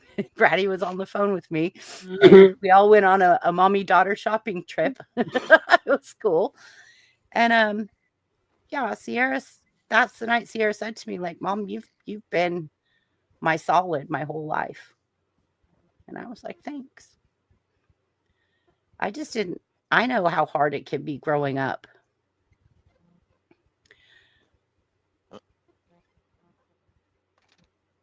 Yeah, I agree, K Munin. I'd completely agree. No, Patty didn't buy anything. She just went around the store with us. It was so cool. It was so cool having Brady on the phone. Like it was cool. Sierra even loved Brady. She was like, I like him, Mom. It's like, yeah. But I just think that, a role model doesn't necessarily have to be someone who's got a lot of money or prestige. A role model just needs to be someone who is there to mentor you values, morals, respect, and love. And I think that has a lot to do with role models, because those people in our lives that bless us, that are actually there to guide us through life, are very important because they shape who we are as individuals. Just like Mr. Miyagi. Yeah. Wax on, wax off. I want to go meet her and I need another tattoo. Yeah, my daughter's a tattoo artist, just so you guys know. I want to go with you, Brady. I'm gonna get a face tattoo. What? Ah, Yeah, no way. I'm going hardcore. It's over. What? Yeah, I'm gonna get a yin yang. I'm gonna get yin and yang on each side of my face. My daughter would do it too. She totally would do it. When I took her to a piercing place to get, like, she wanted a bar put in her ear, the guy that put the bar in her ear had horns and he had tattooed his Yep. eyes. And I was like, I don't know if I want this guy touching you. And she's like, shut up, Mom, go back out to the car. I was all, I don't know about this place. Where'd that Best guy in the get? business, Mom. Shut up. Yeah, she's like, he's really good. Only in California. She's like, he's the only guy that people go to and like is booked for like years at a time. She's like, he's great. Oh, wait a And minute. he maybe was that's very Jesus. sweet. He was very sweet. He was very professional. His looks scared me. Starting to think we've all met Satan at one point or another. You know, do you ever think that maybe when you get a tattoo from somebody with horns that actually looks like the devil, that it might not work out good in the long run? Yeah, he even had his tongue split. He had the split tongue and the whole 9 yards. Wow. Like in a I horror think I have movie. a picture of him in my phone because I couldn't believe it. I was like, Look, I've known I'm people not like letting that who somebody have like with the weird face body give me mods. a tattoo. Sorry. So you It's not really gonna do think it. the It's too much devil like a looks horror like movie. your Yeah, I generic remember when impression? seeing a neck tattoo was weird, and now it's everywhere. Yeah, that's Oh, not yeah. weird anymore. You ever see that episode of that old show called Friday the 13th, where they had the cursed objects and they had the cursed tattoo gun, and the tattoos would come alive and mess people up? No, but that sounds amazing. that sounds awesome.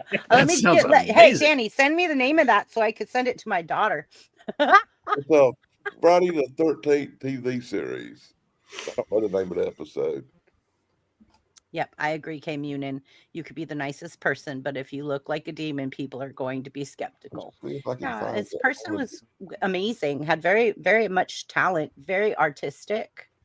But it just scared me because, like, when we first walked into the tattoo place to get her piercing done, like, he had horns. He had his eyeballs tattooed and he had a split tongue. Yeah, And those crazy body mod people, I mean, they can be very intimidating just when they're like in the room with you. It's just, yeah. It's but a shock. as soon as like we started talking, I was like, okay, this guy's way chill. It's like what do you do on the weekends? I play Trivial Pursuit with my friends. Yeah, exactly. Like what? Yeah, exactly. Or I like to watch Jeopardy.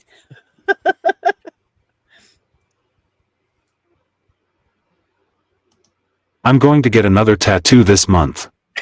I'm getting a cross on my left upper arm, and on the bottom of the cross, I'll have my last name intertwined in cursive. Cool. Nice. The name of the episode's just called Tattoo. Deplane. And a rose tattoo, and a rose tattoo. I got your name written here in a. Sorry. Oh, this tattoo talk. That's my next one, is a rose tattoo. Thank you, Dropkick Murphys, you sons of. I'm getting a rose on my forearm with all my fallen brothers and sisters' names. Rocket Queen, very good point. I currently have no plans to get no more tattoos. I think I probably got enough. I have no plans. I have none, and I'm getting none. Yeah, my daughter's trying to tattoo me. She's like, come to Reno, Mom, I'll tattoo you. I'm like, no.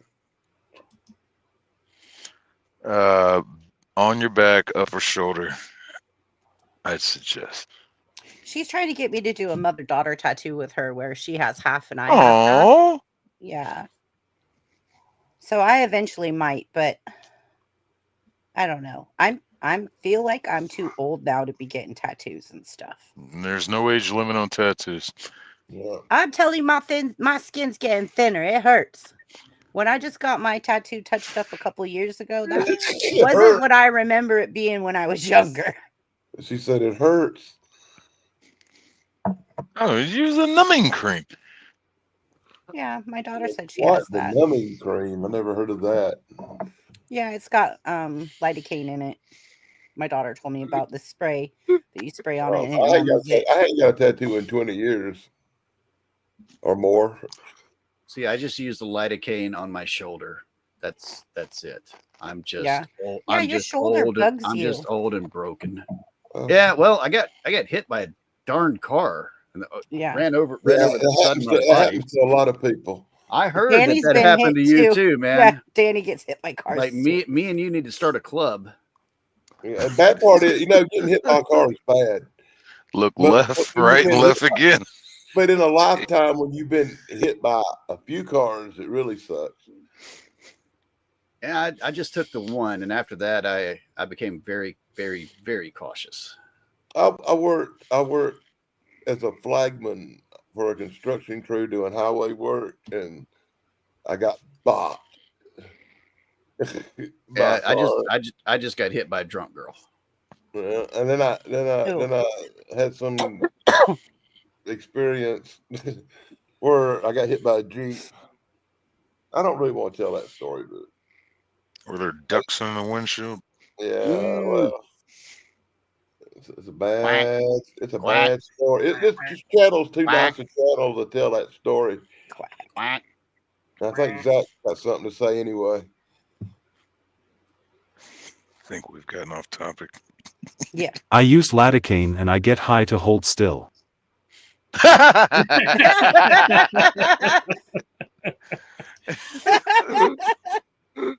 Gummies. And let me guess, you don't use the gummies, you use the stuff out of the syringe, right?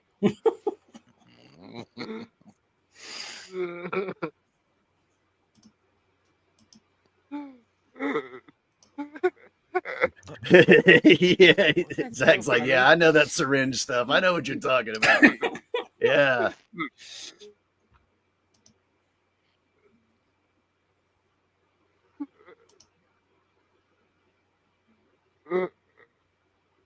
I know for a fact I had pictures of that guy in my phone because, like, I was like, I'm gonna take pictures because I don't know if I trust this guy. So I took pictures of him and my daughter together. Actually, Braddy, I know it wasn't you because when I woke up in the hospital, all of my butt was still in place. My butt was still there. I still got my tiny little butt. So it wasn't you. Oh my God, Caldy, you're hilarious. I found it. I found it. Let me turn my camera. I'm going to show you my daughter and this guy. Let me zoom in. That's not so bad. I've seen way worse than that. But his eyes are completely black. That's an upstanding gentleman. His eyes are completely black. He has horns. His tongue's split. But yeah, I was expecting a lizard. I was expecting person. way worse than that. Yeah, I was expecting I've seen lizard. well, so that's much why worse than that. I never seen any. Well, Berkeley. I've seen some people at Berkeley. Yeah, but those people are naturally that way. Yeah, Berkeley. A couple times when I visited Hayden Ashbury in San Francisco, I saw some weird stuff. So, anyways. Next, you're gonna say you went to Austin and you saw some weird stuff. You're like, oh, That guy only looked a little bit like supernatural evil. He didn't look like the TV show Supernatural Horns. It didn't look all doubled out. I've just never seen anybody with horns before, so it caught me off guard. Like Well, I've never seen anybody with horns. Yeah, well, I've been married 3 times. I've seen women with horns, a couple of them.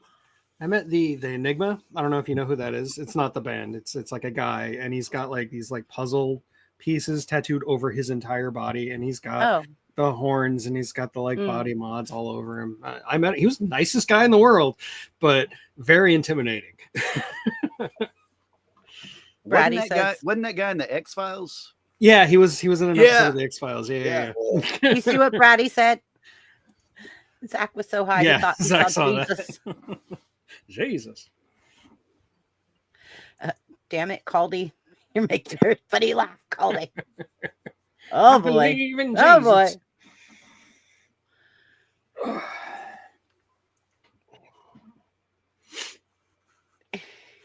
Yeah, he looks scary, Tug.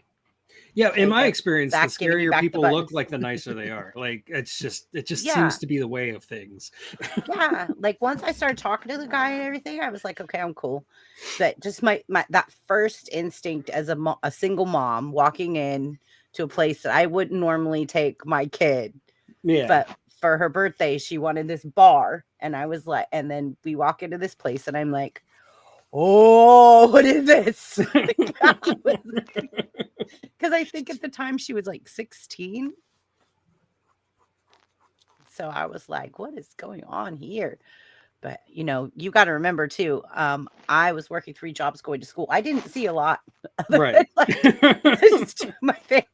So I was in the dark on a lot of things. And after my daughter turned 18 and she moved out and I actually had time to go start doing things, I learned a lot in my life. I learned a lot in my life. I saw a lot. I've experienced a lot in just like a few years. But yeah, she's 27 now. So, but she's a tattoo artist and she's getting her piercing stuff done now. So she'll be doing piercing too. And I'm like thinking to myself, please don't get horns. Please don't get horns. So where's she getting her horns? I love her. Don't. I'm just, she's a beautiful girl. And would you want bigger horns or little horns? With a woman, does the horn size matter? I I mean, don't it's a even fair know how to question. answer this right now, Danny. Oh boy. Oh boy. Oh I'm boy. just wondering whether you prefer bigger horns or smaller horns. I hope you all are enjoying this live stream because it has went a roller coaster of ups and downs of emotion, and now we're all laughing really hard. So, oh my gosh. Okay, so what I need everybody on panel to wants do. something. Just 1 second, Zach. What I need everybody to do on panel is send me ideas for what live streams you'd like to do coming up, and I'll create all the stuff. Like we'll do, everybody gets to choose a topic. So I'm going to let each of you choose a topic, and we're going to go with that topic and roll through the weeks. So each of you get to participate in like creating a topic. I got to come up with more things that'll make Bratty cry. It's really important. Make Okay, Bratty now cry. Zach. Now you can go, Zach. Thank Sorry, you. Zach. I just wanted to get that out. Yes, you are bratty, but don't touch my butt.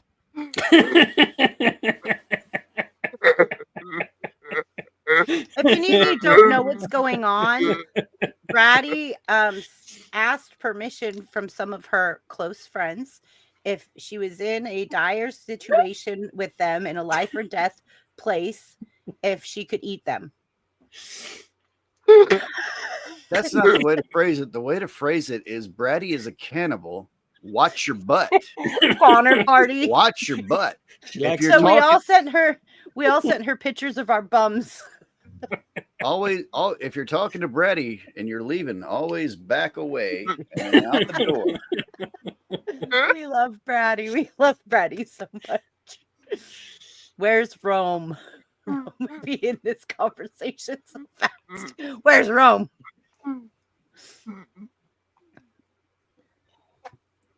That's hilarious. Laughing my butt off. Oh, she's laughing her butt off. Oh, okay. So she's eating. She said that's not how she said it. So theoretically, if Bratty was going to eat someone, what part would she eat first? Their butt. She likes the butt meat. So I'm not saying it properly. We should probably let Bratty up so she could defend herself, or at least put it in chat, Bratty, so we could put it up on screen.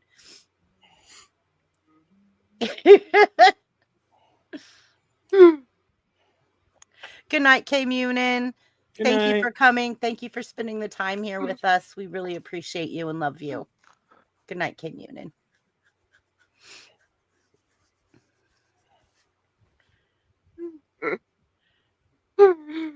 Emery says Zach's booty goes on spring break, if you know what I mean. don't know what you I mean. don't know what that means. I don't know what that means.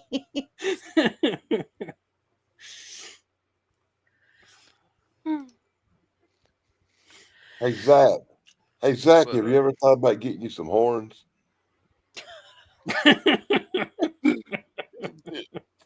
It would change your appearance. You'd look It'd all make it different. harder to put on the headphones. Do it. It'd look all different with the horns. Do It'd help it. hold them in Do it. place. Do it. Do it.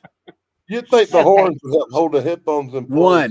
One, right in the middle, like a rhinoceros. Like a unicorn. Yeah, yeah. Well, Doug, will it's you read all that? like a unicorn. We was in Discord. I was watching the movie Alive. I asked my group if we went on a trip and was in that situation and somebody had to get back to safety, but some of us died.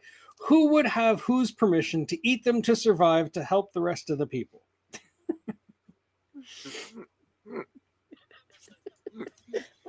It's important to have those conversations with your friends. It really Yeah, is. because you want to know. My 16-year-old daughter come to me asking me about pregnancy, and I didn't know what to do. So I put in a copy of It's Alive. and after she watched that, she said she wasn't having kids. They're talking about the movie Alive, not It's Alive. Very different movies. Yes. My grandfather showed me a video when I was like 12. I stayed a virgin till I was 19. Was not having it. Don't want that baby bearing thing. Nope. Scared the bejeebies out of me at 12. He had a doctor friend that gave him a VHS tape. Oh, she's got condiments. So see, spooning leads to forking and forking leads to condiments. That's what's going on here. Mm. What is Caldy doing? I don't know. Leaving. When my little girl was born, when my first kid was born, I was right there in the delivery room when the little girl was born. I went through the whole thing, and I never done it again. Every other kid, I waited in the waiting room.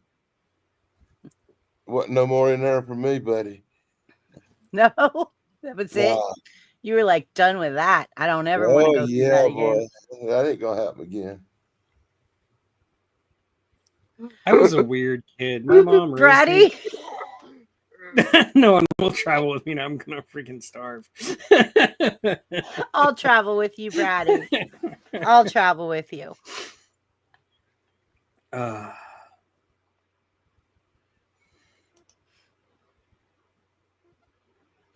Oh my gosh. Okay. Well, you so wouldn't have to use them on Dan. I think he's salty enough. Me too. I was in the Navy. I was out to sea too Oh yeah, long. good point. I'm salty. I would like to read this one. Go for it. Chang Kong, Tang Tang, Tang Tang Tang, a Boyan Tang Dong, Kang Huang, Ten Chang Tang, Ten Chang Tang, Guyan Tang Tang. Oh, jeez. No, what teaching agree. Kotoyan Teshishu. Okay? I'm Thank not you. responding. Thank I'm you. not responding I to that, sir. don't know what it says, but thank you for commenting. Well, for the being here. problem with the comment is that back then when that movie, when that event happened, we didn't have like certain medicines that we have today. So with like the side effects that come with people when they take certain prescription medications, it will not rub off on you.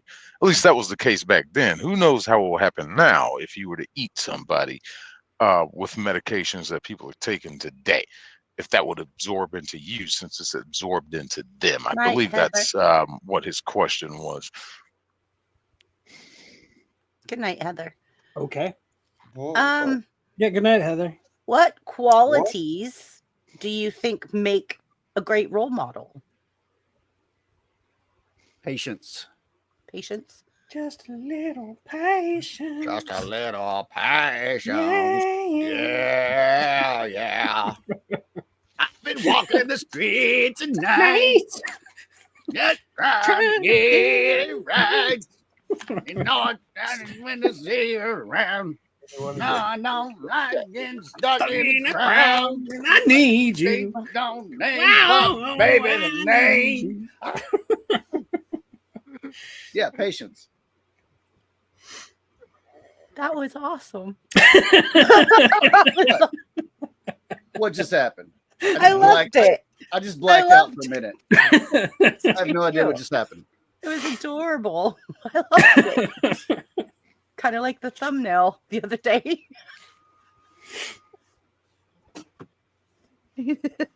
That sweet, adorable thumbnail of Zach's. Yep.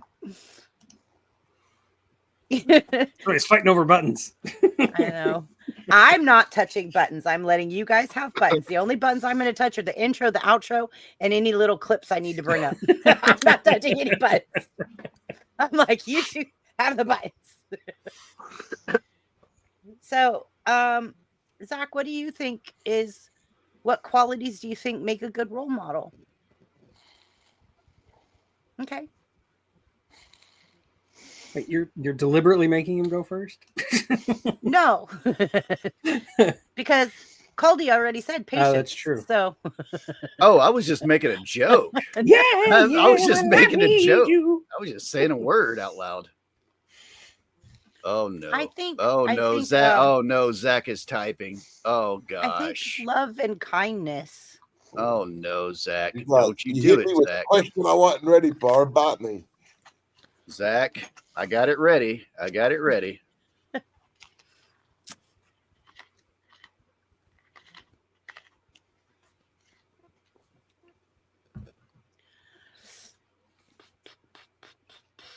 Yeah, well, I need you. I need you. I need you. This time. What We need the some heck? percussion here. There is no percussion. I know. No, It's like there's Buff, we need nothing. some percussion here. Sound I like bought a- something very special. One for Caldy and one for Buff. So you guys will have to text message me your physical addresses. Well, I have Shane's, but I bought you guys something very special. I'm sending you as a memento and a thank you for always being on panel and stuff. I'm Is it working on you, Bitcoin? Tug. No, Is it Bitcoin? no. Is it a Hey, recipe hey guys, for eating you gotta human meat? ask. No, I'm working on something for Danny and Tug and Zach. But I sent Zach some stuff from his Amazon list because Zach has an Amazon list of like wish list, and so we all try to go in there and like pick up things from Zach on his Amazon list, and then he does unboxings, and so it's really cool, and I love it. Zach, did so you get those apples? He did. How'd you like them apples? How's you? Shane didn't like the apples. We watched Shane eat those apples. Shane didn't like I'd them. say I didn't like them. I was confused by them. I was scared they were going to expand in my stomach after reading the label beforehand. If you guys are wondering what's going on, Shane, sick, bought Zach some dehydrated apples that Zach had on his list. And then he also bought himself some so that he could also try them. And then they both did a live stream of unboxing their apples. And like Shane, it was hilarious when he tried those apples. It was funny. It was a very good stream. If you guys go over to Sick 2210, check it out. It's really funny. Also, I was not impressed with the box. Yeah. I better have a very fancy box that I'm sending you then. All right, Zach. Go ahead, go. Zach. You should say tell- that. you should Don't speak say that. now. Don't say that. Oh, Don't. Oh my God, Chris, Speak, you did Zach. it again. Speak You- quickly. Yeah, speak. Change the Zach, subject. take- go, Zach, go, go. Patience, kindness, and love. These are the three most important qualities of a role model because they make your life better. For sure. Absolutely. I'll get mine out real quick. I just think it's the ability to be impressionable. Um, whether it's somebody that's like to put it in the sense of like kind of like wrestling, have your baby faces and you have your heels. Some people can be fans of the good guy or the bad guy. You could either way look at one of them as a role model as long as they are impressionable. I think anybody can come off that way. um yeah, put it in a sense of you can have your positive and negative role models, but I think it's just the ability to be impressionable, to be able to reach somebody's mind and get them to fall into your, how do you say, spell, to buy into what you're selling. um I think it's just impressionability. Yeah. I'll add to Tenfold. that, and I'm I gonna start will. saying tenfold. Yeah.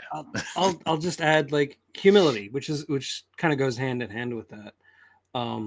The idea that you have to realize that you don't know everything, and if somebody's going to be taking after you, somebody's going to be learning from you, they've got to realize that you're not perfect. Nobody's perfect. And if you think you're perfect, well, then you're Tom Clancy.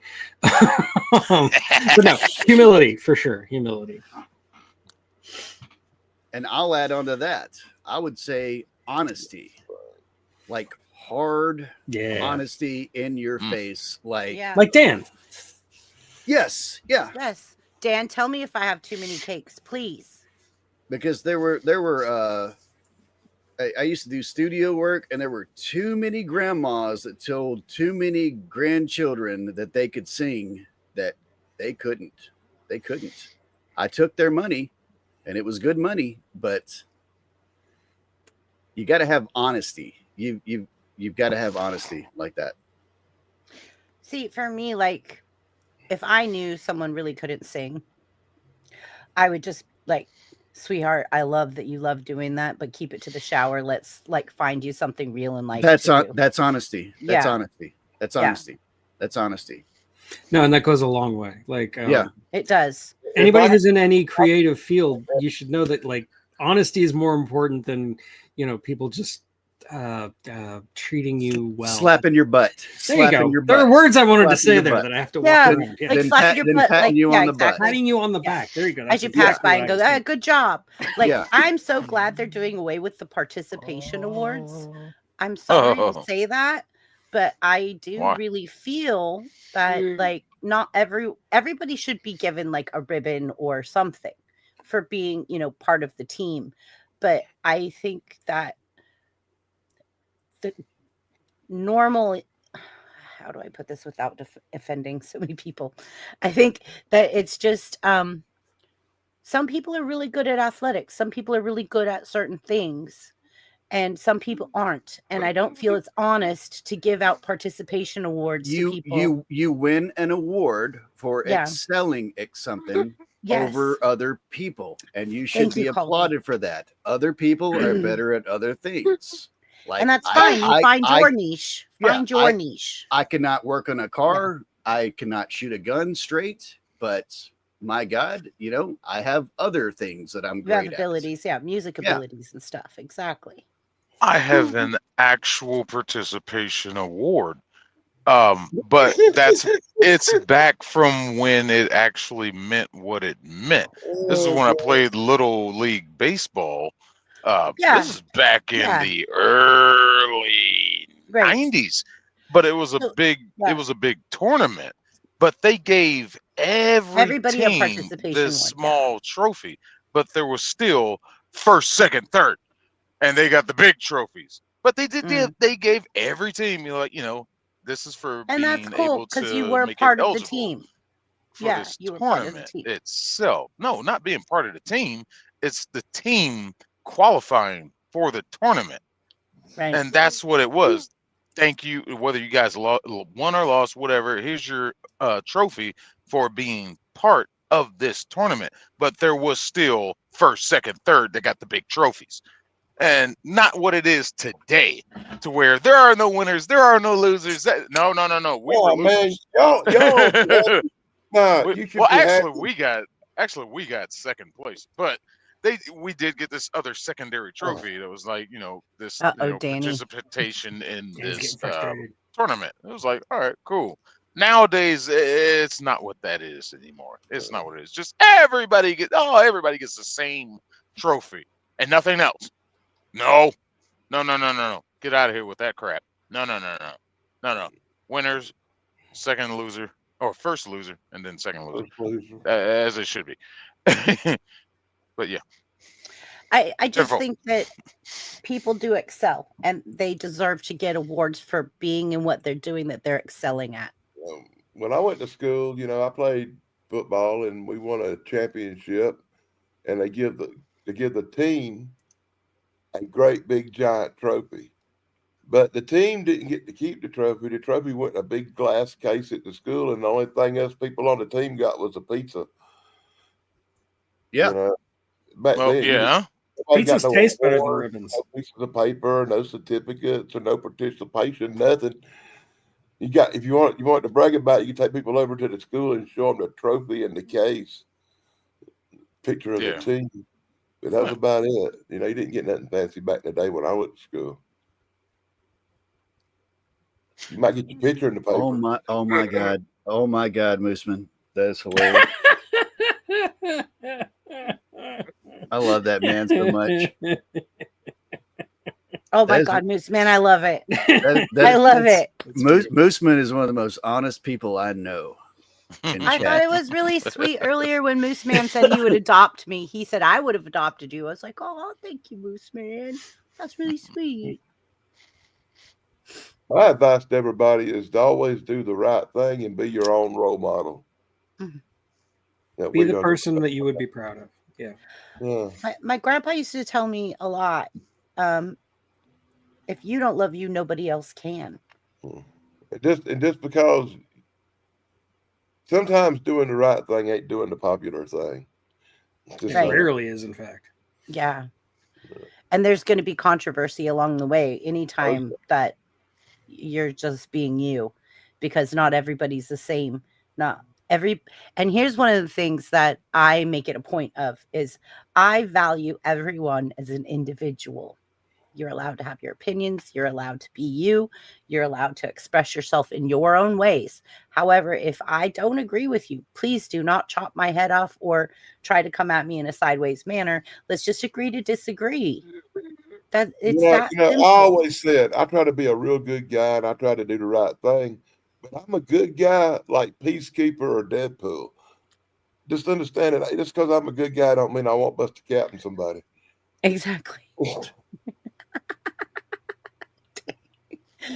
Oh my God, I love you guys so much. Like, I always have the most amazing time with you guys on my panel. I just want to let you guys know you mean the world to me.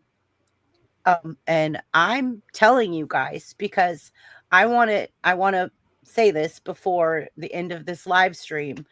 Each one of you on this panel right now is somewhat of a role model to me. You are YouTubers that want to be like Caldy? No, I love Caldy. Look, don't do that. Caldy has amazing attributes. So does Danny. So does Zach. So does Tug. So does Sick. And I think when we all come together, I think it's an amazing experience to have, Caldy's music, Buff's music, Buff's movies, Tug's intelligence. Zach is amazing in so many different kinds of ways. Like, Zach is amazing. Just being here with Zach is He's blessing. a master wordifier. Yes. And Danny, I just love his experience, his knowledge, what he has went through in life, what he shares with us, his storytelling. Like when we did 2 Truths and a Lie, he was a kid that got shot in the butt. He was ass shot. Which everybody was laughing at.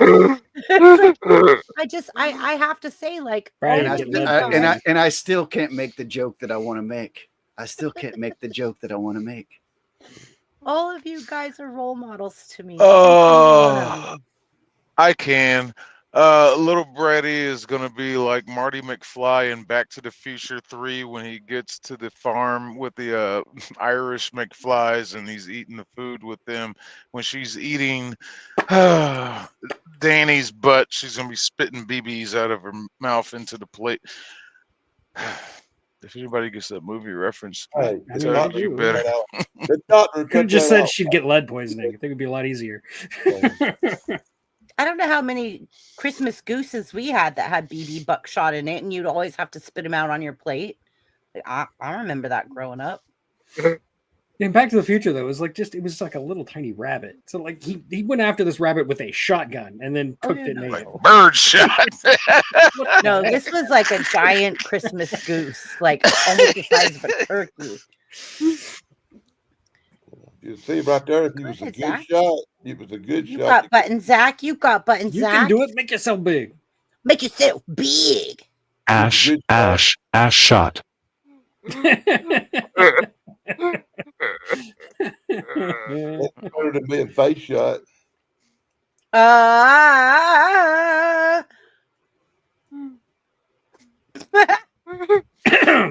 Anyway.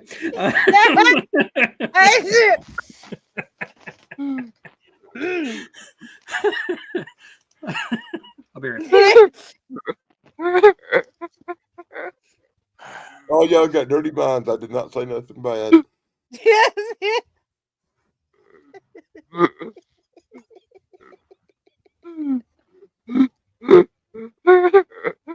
Still laughing. I know, because I can't stop. That's what she said. I'm gonna put the joke in back chat because Yeah, I'm put a it ch- put it in private I'm- chat. I'm so ashamed Dying- of myself for this joke. dying I'm to so do it. ashamed. I'm so ashamed for this joke. Okay, look, say the joke. If I feel that it's okay, I'll give you a thumbs up and say go with it. Nope. You heard it the other night. I can't say it. Oh, that's okay, yeah. You did. I remember. You're gonna make me go over here and look in this private chat thing. I can't stand touching this thing. Buttons. Tug see buttons, buttons, buttons. I see nothing. He's typing.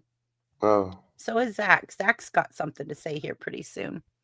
Danny got blasted in the ass as a kid. Oh, you can't say it out loud. Oh, I was That's thinking wrong.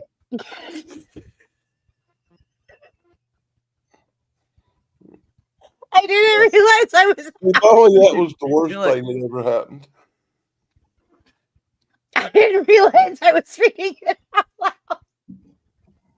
I was reading. I'm so live streaming mode right now. Oh boy. Oh boy. Sounds like I missed something.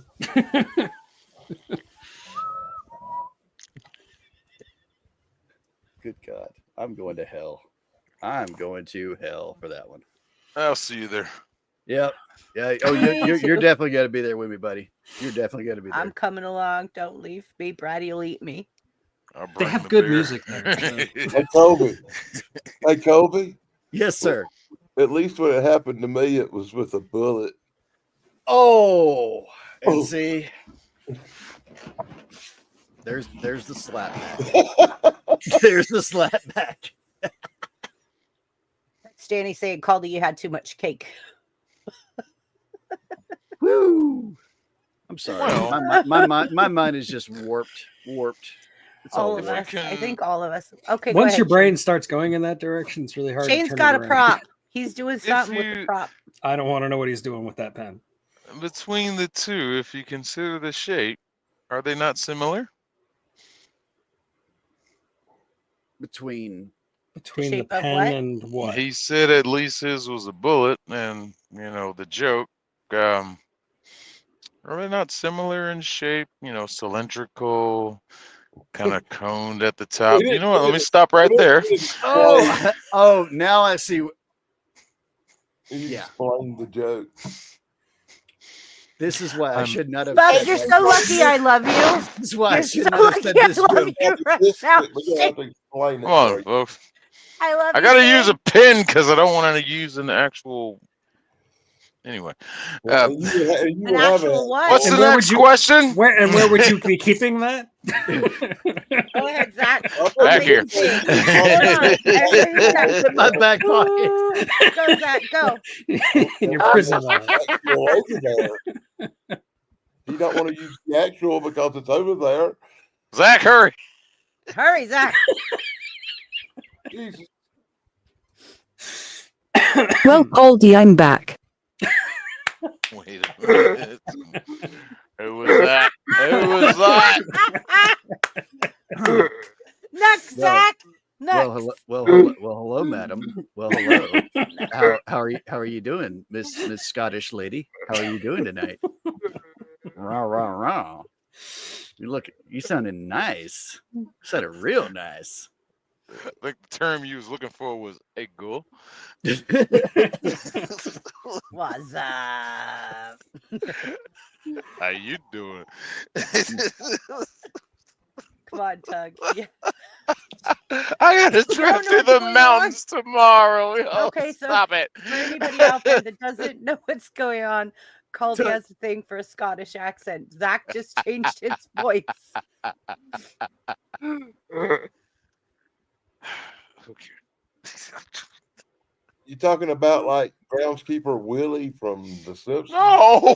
Yes, he's got a No. thing for groundskeeper Willie. No. The ugliest You ain't got Scottish sued.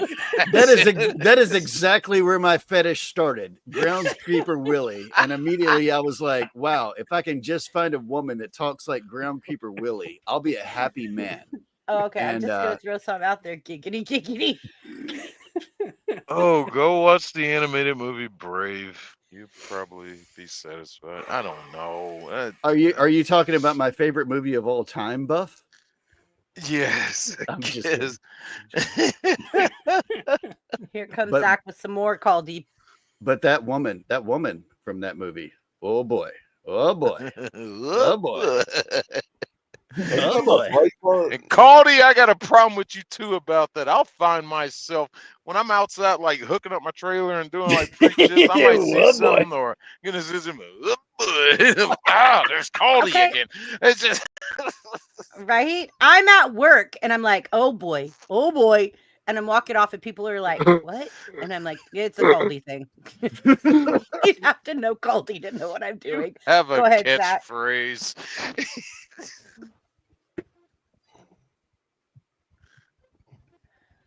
Don't tempt me. I'll be naughty all night long, you dirty boy. Oh, madam, boy. oh, madam, Uh, oh, madam. All I have to say is, like, Zach's AI voice talks to me so much nicer than Grok does. I have to do something real fast, guys. Give me a second, please, and thank you.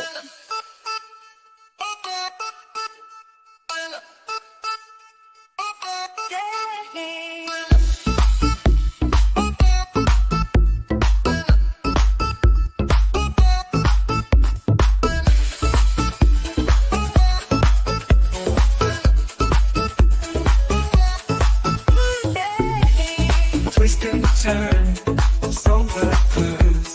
Bring back this banter, you can't lose. Puzzles, riddles, facts to see. Come join the fun, set your mind free.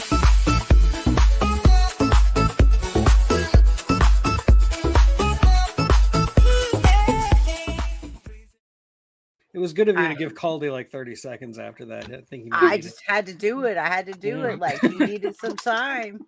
I think he's found his clarity now. I hope. Yeah. Till Zach keeps talking.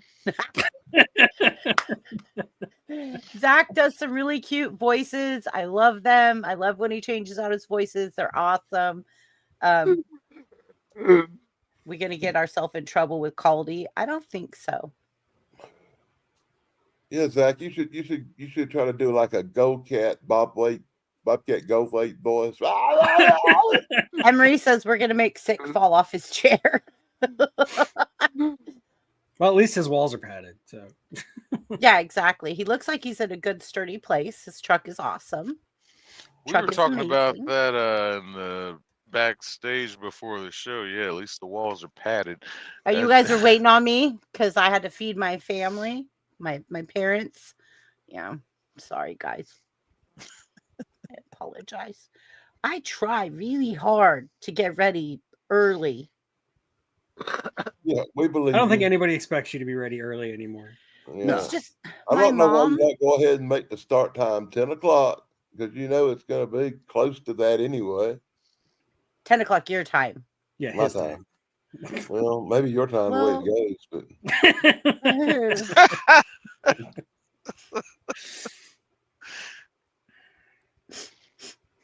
oh, I was you're right. joking. Come on. I know.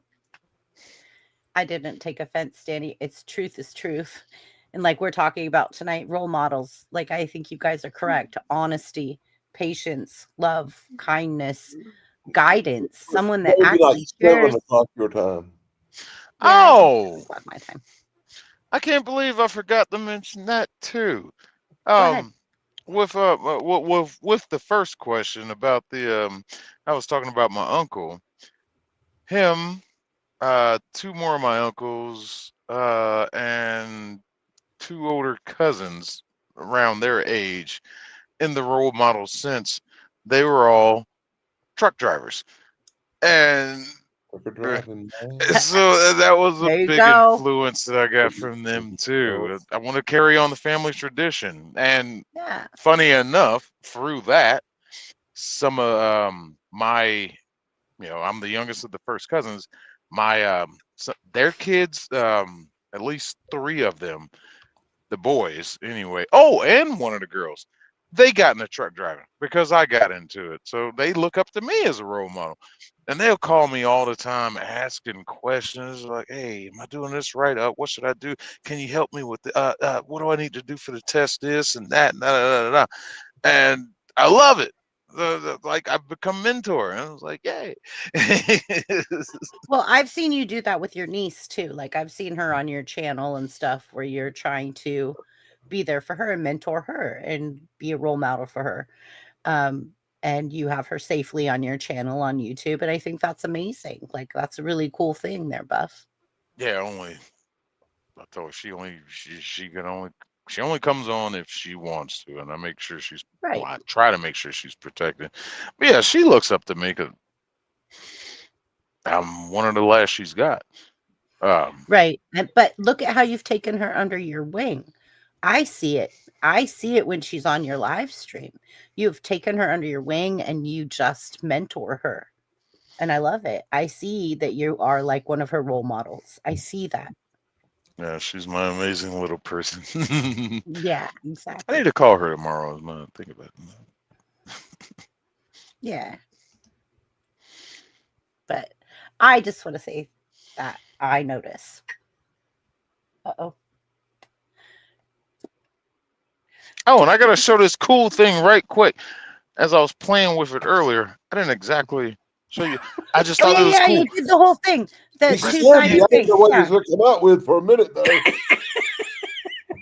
We got I, problems. was- Mental problems on this panel. I don't know how old this thing is, but like driving through the rain through the years, it's like you'll get to like a shipper or a receiver, and like your windows or your mirrors are just covered with water, and it's just like I wish I had a squeegee. And when you get to the truck stop, their squeegees are like huge. They got that foam thing on the back, and it's just like you got to kind of try to work it. I got this thing at the truck stop yesterday. It's the perfect little squeegee. Now, this is not product placement, so I am not advertising this product. I am not endorsed by this product. I am not endorsing it. I still have yet to use it, but maybe I'll do a stream about it with the truck and everything. But it's got like this side that's just perfect for the big mirror to squeegee it. It's like the perfect length. You either go sideways or down, and then on this side, it's got the concave side for your smaller mirrors, for your convex mirrors, and it just fits perfectly on the curve. And I'm just like, oh, this is so cool. I've just never been so happy to get something. It's just to get this water Shane, off my mirrors when I'm sitting still. it It's seems just, like you are happy easily. But yeah, it's funny, like little simple things in life can make a yes, difference. little Little stuff like simple that. things. Yeah. So, So I've got the stupidest thing in the world to tell you guys. So I live up towards the Rocky Mountains, right? I'm not far from Donner Pass, right? It's only a couple hours to go over. Don't you start with Bratty. How many times Any- does cannibalism come up on this show Yeah. for some reason? So Bratty's hilarious. Hi, NorCal Jim. So on this pass, a lot of times, a lot of the trucks that I have, the drivers come back and they tell me that their windshield wiper fluid froze over. Like it froze because it's snowing and it's like really deep snow. It's really crazy there. The altitude is really high, so there's a lot of snow. It's very cold. Hi, Kirst. And so basically, their windshield wiper fluid freezes. So I went down to get them windshield wiper fluid, and I asked for the kind that we've been getting forever, right? And the reason it's freezing is because California has put a restriction on the kind of Oh, windshield wiper fluid that would keep that from freezing. So jeez. luckily, I have a hub in Reno, Nevada. And so I asked him if he could please purchase, and then I send it to billing and let them know to take it out of my accounts payables and receivables, right? And I sent them a PO number and all that, and they're fine with it. But if we didn't have a hub in Reno, Nevada, we would not be able to purchase the windshield wiper fluid that doesn't freeze, that it's below freezing. Because they banned it from California. California's going to lose a lot of trucks going in and out of there. Absolutely. Like if you can't get over the hill without your windshield wipers freezing. I foresee a possibility of a lot of shipping or cargo ports Moving. Yeah. going Out of state. up Oregon and Washington. Yeah. Is it just like, yep, Yeah. no, we're done. We Nope. can't move this freight because trucks are not coming in. Exactly. It's just Like they're gonna I'm move. telling you, like literally, it's so hard. When you can't buy fluid for windshield wipers that doesn't freeze, that's a problem, especially when there's snow everywhere. It's like, how are we? Well, the little droplets might get on the ground and hurt the Fluger Doggo Dougal Beagle. Not the Fluger Doggle Deagle Beagle. We have to keep them Yeah, the alive. Beagle Beagle. We have to keep them alive. Yeah. I'm just saying, like, I don't understand it because truck drivers bring in the goods. Truck drivers bring everything, all of your electronics, your food, your fuel, everything that comes into the state comes usually by truck drivers, right? Or goes out of the state and distributes to other states. But if everything is based on things getting daily trucks, right? Grocery stores, even your local Kohl's, your local Macy's, they get trucks daily that bring them the goods that they put in the stores. I don't care. Bloomingdale's gets trucks that your stuff comes in on. It doesn't matter what name brand. It doesn't matter. They get trucks that the stuff comes in on. Okay. If they can't see, how are you going to get your stuff? If they can't come and physically see out their windshield, that's dangerous. Why are you banning windshield wiper fluid that doesn't freeze? Well, this is a pivotal moment. This is a pivotal moment we're at right now because I'm sorry. that old that piece of crap Gavin Newsom is acting like he's kind of trying to lean a little less from the left now, and now he's got a podcast, whatever, and now he's agreeing with more things that seem a little conservative. Too little, too late. You've already destroyed that state. If you really want to do something, stop that. Idea, right? Stop that crap that you got going on with banning gasoline lawnmowers by 2000. What is it? 2030, 2035. Stop there. I have a generator. I'm not even allowed to use my generator because it's gasoline and propane. Yeah. I'm not allowed to use my generator. She don't lie. She don't lie. She don't lie. Hi, Battlefield. What's up, Mike? Meanwhile, across that ocean on your coast, you got Caldy, a country that produces more pollution than our entire country. So you're worried about this crap in LA? Okay, maybe everything is known to cause cancer in California. You know that. Okay. Everything. I can tell you this much. I pulled up. Squeegee I just showed you. I'm sure it causes cancer in California, but only in California. It might cause brain damage. I literally pulled up to a Jack in the Box the other day. No, it was a Carl's Jr. It was a Carl's Jr., what some people know as Happy Star. But anyways, Or We call them Hardee's. Hardee's down here. Yeah, Okay, we call them so- Hardee's. We call Yeah, them man. Hardee's down As in here. heart attack. so I Hardee's pulled up to edition. one of those, and on the window was literally a sticker. It's a white sticker in the bottom left-hand side where they open it and close it. So it's like right there where on the side that they open and close. It literally said, "Products sold at this store may cause cancer." And I'm reading the sign, and I took a picture of it, and I was like, Come on. "Welcome to California." Need I my was food? I was watching a video of this channel called the Lock Picking Lawyer, and that's all he does is he picks locks, and it's a very interesting channel because it's like 2-minute videos of him picking a lock, and one of them was from California, and the lock was cancerous. And he had fun. He had fun with that because he was like, "Thank you for this. Not because of this. The lock is, total crap. But thank you for the joke that this thing is going to give me what? cancer." Let me see something. I'm real quick. telling you, everything I see here in California basically says may cause cancer, may cause cancer. It has warnings.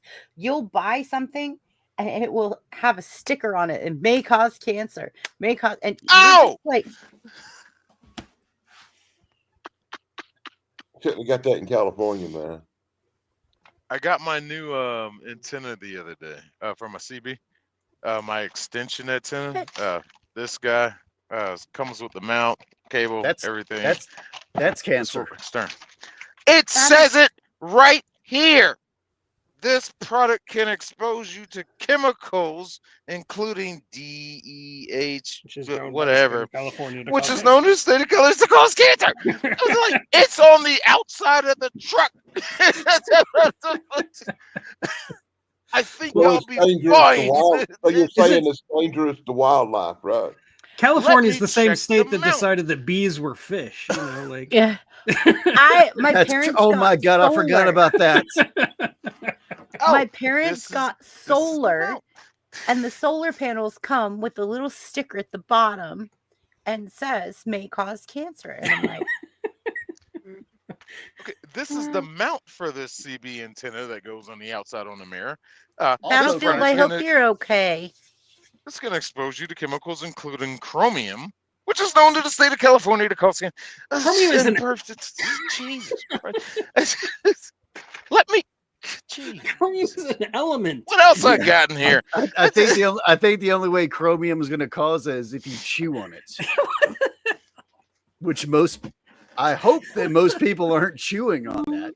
But if someone chews on that, that's natural selection at its finest. Bratty, that's called natural selection, Bratty, if somebody chews on that.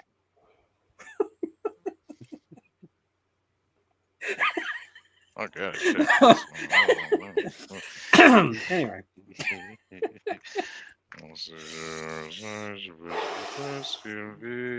Additionally, hold on, I'm trying to check this book I have to see if it has the same warning. See, I like it here in Mississippi. They're like, yeah, screw it. Roll the NorCal dice. Jim says we're Roll the the only dice. state that could leave. Living will the kill you union eventually. and Yeah. survive. Everybody's All got the an rest expiration will be date. Have some fun. You like chromium? We're going to put it in the peanuts. NorCal Jim says, because he's in Northern California as well, he says, we're the only state that could leave the union and survive. All the rest of your states would be screwed. Well, We're the fifth, I'd be we willing are to the take fifth that. largest economy Give in it a the shot. world, okay? we got a friend called Texas now. Yeah. Texas and Florida. I finally Florida. got my pimp walk like Zach. So Battlefield got ran over by an SUV, or not an SUV, Cars an are a menace. ATV, and so he's bruised, but he's okay. But he says he finally got his pimp walk like Zach. Battlefield, we're glad to know that you're okay. We need to get Zach one of those pimp hats. I'm gonna buy him a fedora. I'm gonna send There it you to go. him in his My Amazon gosh. box. Can you see that? It'd be Watch me awesome. send Zach a fedora in his Amazon box. Watch me next time. Watch me, Zach. No. You got to make it no. like pink or purple. You know, like real pink I'll make colors it with like a glitter. zebra stripe on it. Yeah. It'll be sequenced. Or no, leopard. Bling Leopard bling. Bling bling. And a pinstripe suit. It's true. print. No, I'm just curious. I want to see something here. I want to say something from the bottom of my heart, the ones on panel and in chat.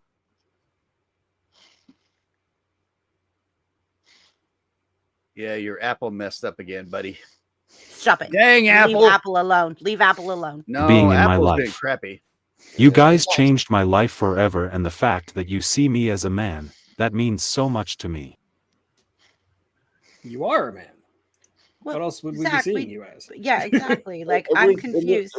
And we're sure you're a man, Zach. We are. Zach, I'm confused because you're our friend. You're our family. You mean the world to us. That's why we all support each other. I don't know why you would think that you would feel any different. We're all equal. And we know you're a man because you live in Colorado, not California. Colorado's not far behind us. Stop it. Yeah, Colorado's kind of a failed state too. Yeah, Colorado doesn't. I'm care for sorry. their All that governor either. altitude, you know, Yeah. ruins you. Colorado doesn't like their governor either. Governor. Governor. But I think he lives in that, like, the South Park section. What's up, Buff? We love and respect Zach. What Very you got there, much. Buff? I feel honored and complimented, Zach, that you're here with me every week on panel and that you run the buttons and that you're part of our group. Like, Absolutely. Hey, Yeah. Buff. This is Buff, please this- get that book away from your face. It causes cancer. this is the owner's manual to this truck. It can cause cancer. Right there in the You need to put the book down. You're not supposed to show classified material. Please put the I classified swear material to down. God, this isn't please too don't, much. please The don't hate cuss. of this truck. And I am trying Forbidden to make public. to. Also, that sign above your head where you sleep, that sorry I'm late, I don't want to I just didn't come. want to be here. Yeah. Yeah. Well, that causes cancer. I'm sure it does. You really So want do me our to butts, message by your the head? way, just so Hey, Brady knows. Hey, well, come on, you want to get a message your head, dude? Check out your pillow. It's got this little tag inside of it No, he removed that. where your head lays every night. Make you do it. Oh no, here we go. He's going down the rabbit hole, isn't he? Playing it till you know it for you. We'll do it live. Oh, it's well here. Oh, let's see here. The tag, don't remove this tag. Blah blah blah blah blah. You Put are there. going to die. That is eventually down there. Like you are dead. It's got probably polypropylene in it. That'll cause cancer. Oh, it doesn't say anything. Oh, thank God.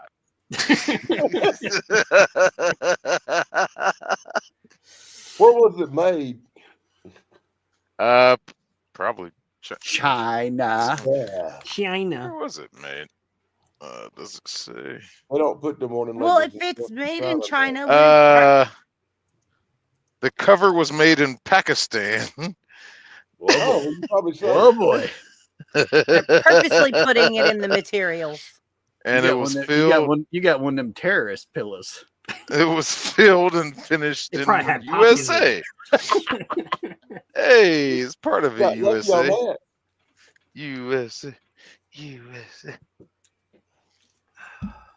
The Yeah. only thing dangerous in Pakistan is their steel. They make good swords. Joke.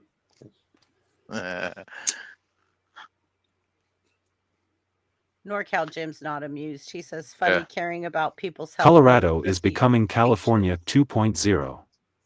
Ooh. Raised 40% tax on 2A. Yeah, I've been hearing that. Colorado's getting more and more extreme. I don't want to retire in Loveland anymore. I don't like the route that state's going. I mean, yeah, y'all enjoy it. It used to be a nice place to visit. I just don't like the way the leadership is going. Maybe they'll turn around. Maybe they'll change. Maybe they'll realize the error of their ways. But how can you be so going to leftist ideas and ideology when you have a state that has legalized, smoky smoke? You think everything would be cool and laid back? I was like, and I know you're making plenty of money off of that. They gotta be. I'm like, let's have some fun. Chill out, relax. No, we got to go more insane. Which I find funny is because we lost the MLB All-Star game because of our governor, Brian Kemp, changed secured the voting laws in Georgia, and the MLB was like, nope, yeah, you're being racist against black people, so we're gonna move the All-Star game.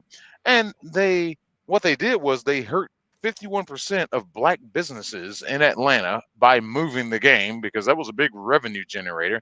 And they moved it to Colorado that has stricter voting laws than Georgia. Tell me, make it make sense. Just make it make sense. Okay, they were wanting to move it, and they were looking for an excuse, and that's what they used. Yeah, all they moved it because performative, of man. our voting laws, and they moved No, it to a place that has That's the stricter excuse. That's the voting laws. excuse they used. No, that was their reasoning. That was their reasoning. The excuse for doing something they were going to do anyway. Oh no, it was all supposed to be here because we had just got Truist Park, brand new baseball field, and our Republican governor said, "No, we gotta tighten down on these voting laws. You got to have ID to vote." Oh, how dare you? That's racist. But what you did was racist. Was move the game to a place that has stricter voting laws. It's just idiotic. It makes no sense. But Good night, whatever. Jim. And then that very same year, the Atlanta Braves won the championship.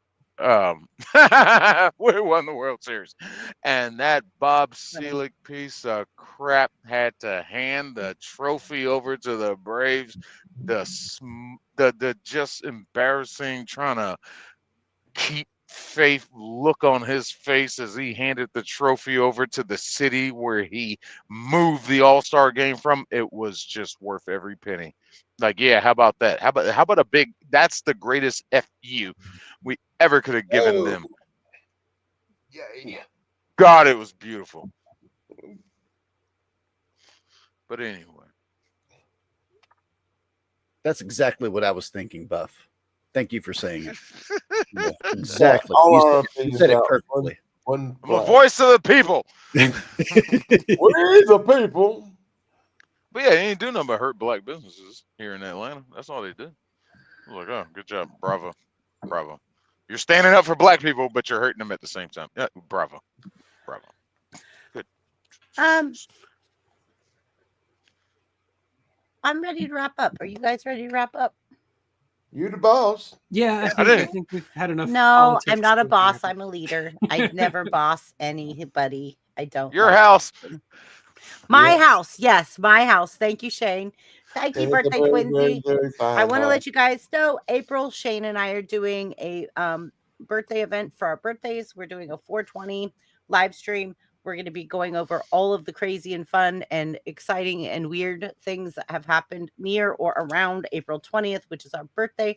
Yes, Shane and I are 420 babies, and we are birthday twinsies. So we are doing a live stream. You all are welcome to come.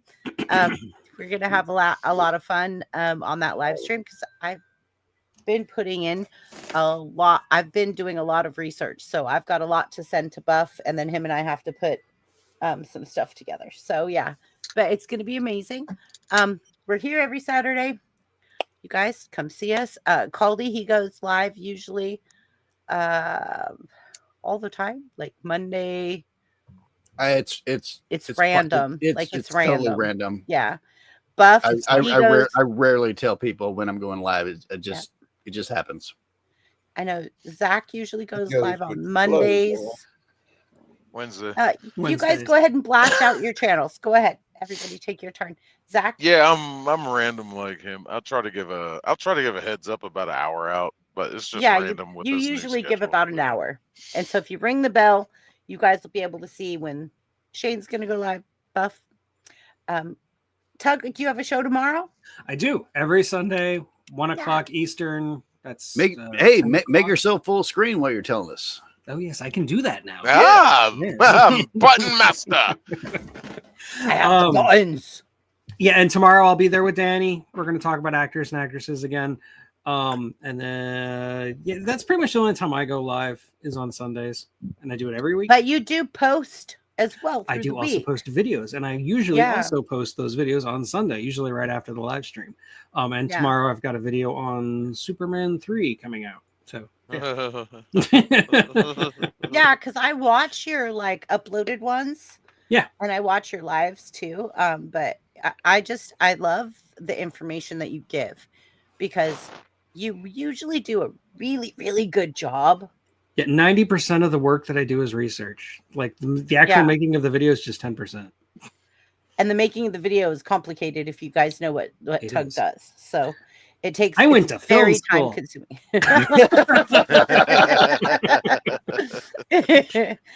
I love it. But yeah, like Tug does a really good job in breaking down the movie, what things mean, what they represent. Same thing with Shane.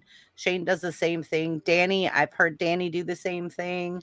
That's why Danny's on Tug's live stream, because you guys will analyze and break down movies. And I think it's great because sometimes I'll watch your guys' live stream and I'm like, oh, I didn't even realize that like that could even be like a concept. Because when you're watching it at the time, you might get distracted. You might run in the kitchen to grab something. And then like when I watched you guys like breaking down the movies and stuff, I think it's really cool because like all of a sudden I get a new perspective of, oh, that's really cool. Especially when you guys do the superhero ones. The Highlander video was hilarious. The one where I did the sequels. Yeah. Yes. Like I haven't watched all of it, but just the beginning of it, it was just like, yeah, that's perfect. Like, yeah. Caldy, you seen it too? Yeah. You seen it too? Oh my God, I loved it. Like I was just watching it. I was like, oh my God. Yeah. Cause I didn't see the sequels until later. And I was just like, oh God, he walking as a kid thinking they were going to be good. Oh my God. I was so excited. Like, yay, Highlander 2, finally. Yay. They're aliens. What? Caught all of us off guard. I think you guys know Hellboy, right? Yeah, the original Hellboy. But when they made the other Hellboys many years later, like I didn't feel the same grit. Yeah, especially after they got rid of Ron Perlman and Guillermo del Toro. And, I didn't feel that same grit. You'll have to do that for me, Tug. Very ones. very unpopular opinion. I thought the new Hellboy was good. It was the most recent one, the David Harbour. Yeah. Oh, I haven't seen that one because the other ones were so bad. I thought it was great. I didn't see it right now. It's different because you're not seeing Ron Perlman, but it was a great flick. Hellboy looked like a recovering addict. Yeah, I haven't seen the story, new ones because I hated good, the other ones so bad. I hated the other ones so bad. I have not seen the new one. Look, that guy would have been a great Hellboy. It was the script that held him back on that one. Other than that, he was a great Hellboy. I mean, David Harbour is actually really good. I'm going to go see it. Yeah, I'm going to watch I haven't seen it, so I can't tell you. Oh my God, you haven't seen it? I haven't seen the David Harbour one. Nope, not yet. Okay, we're doing Hellboy Because just like DVD, The one right before that, I hated it so much. I couldn't continue. I couldn't either. You're not gonna hate it. It's just different. And I will shut up. I will shut Zach's up. ready. I'll be honest with you. I never was a big Hellboy fan anyway. Is it a Golden Army? No, I like Zach's Golden ready. Army. It's pretty good. Zach's ready.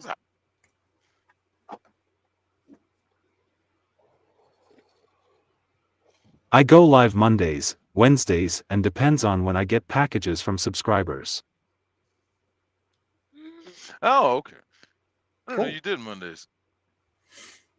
I always get your Wednesday notifications. I don't ever get your Monday notifications. I don't get anybody's notifications, and I've got all of the bells hit and everything like that. I don't see anybody's notifications. Yeah, my notifications are like completely random. Like, Yeah, mine are too. Yes. Yeah. I usually get a notification 17 minutes after something starts. the only notification I get consistently is the one where BBB is going live, and I'll know because I'm on it. I always consistently the one I get is Zach is going live, and I'm like, but I'm going live. Caldy's going live. All of us are simul streaming. I'm like, why am I only getting Zach's? Ring YouTube's my weird. bell, Oh, Brady, I feel ring you. my bell. Trypophobia. I get it. Well, thank I you, totally Brady, get for that. dropping my link. That was nice. The Hellboy's horns trigger my Trypophobia. Maybe that's why I didn't want my daughter to get that tattoo. Dang it.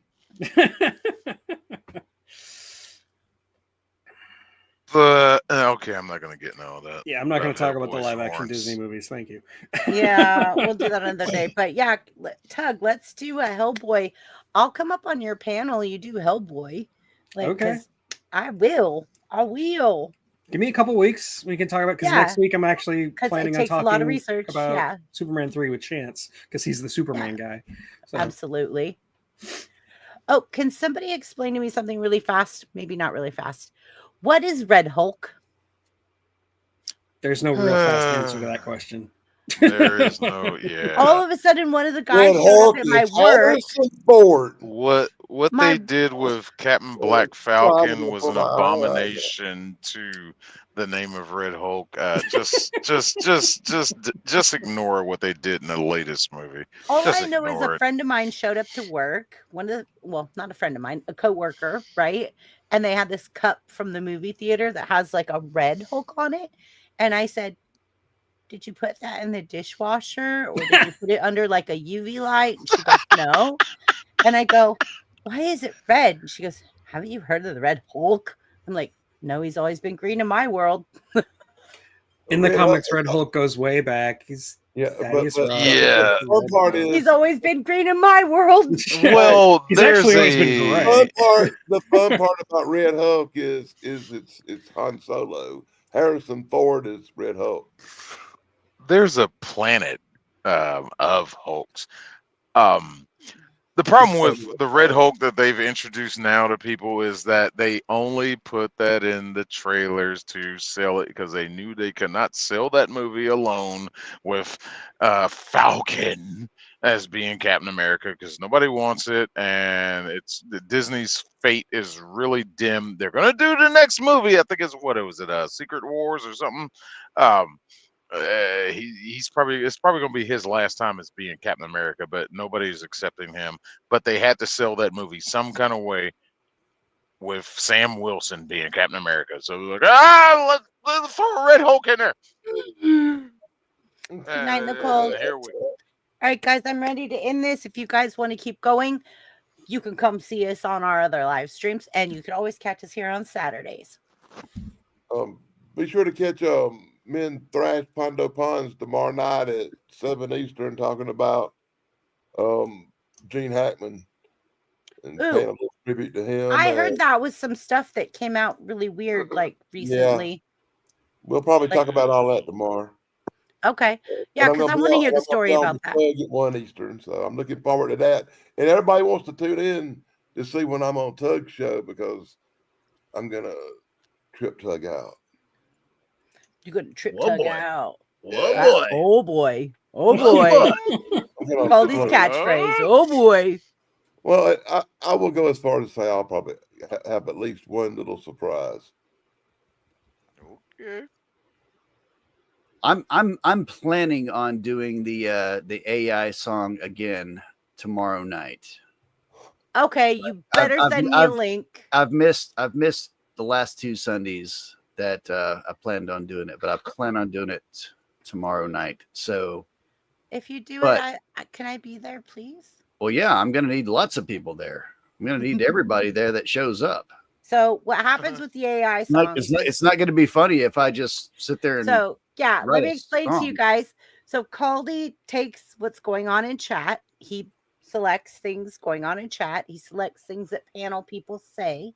He plugs it into an AI, and then he makes a song, an AI song, and the AI song is all of the things randomly that people said in the live stream in chat and on panel.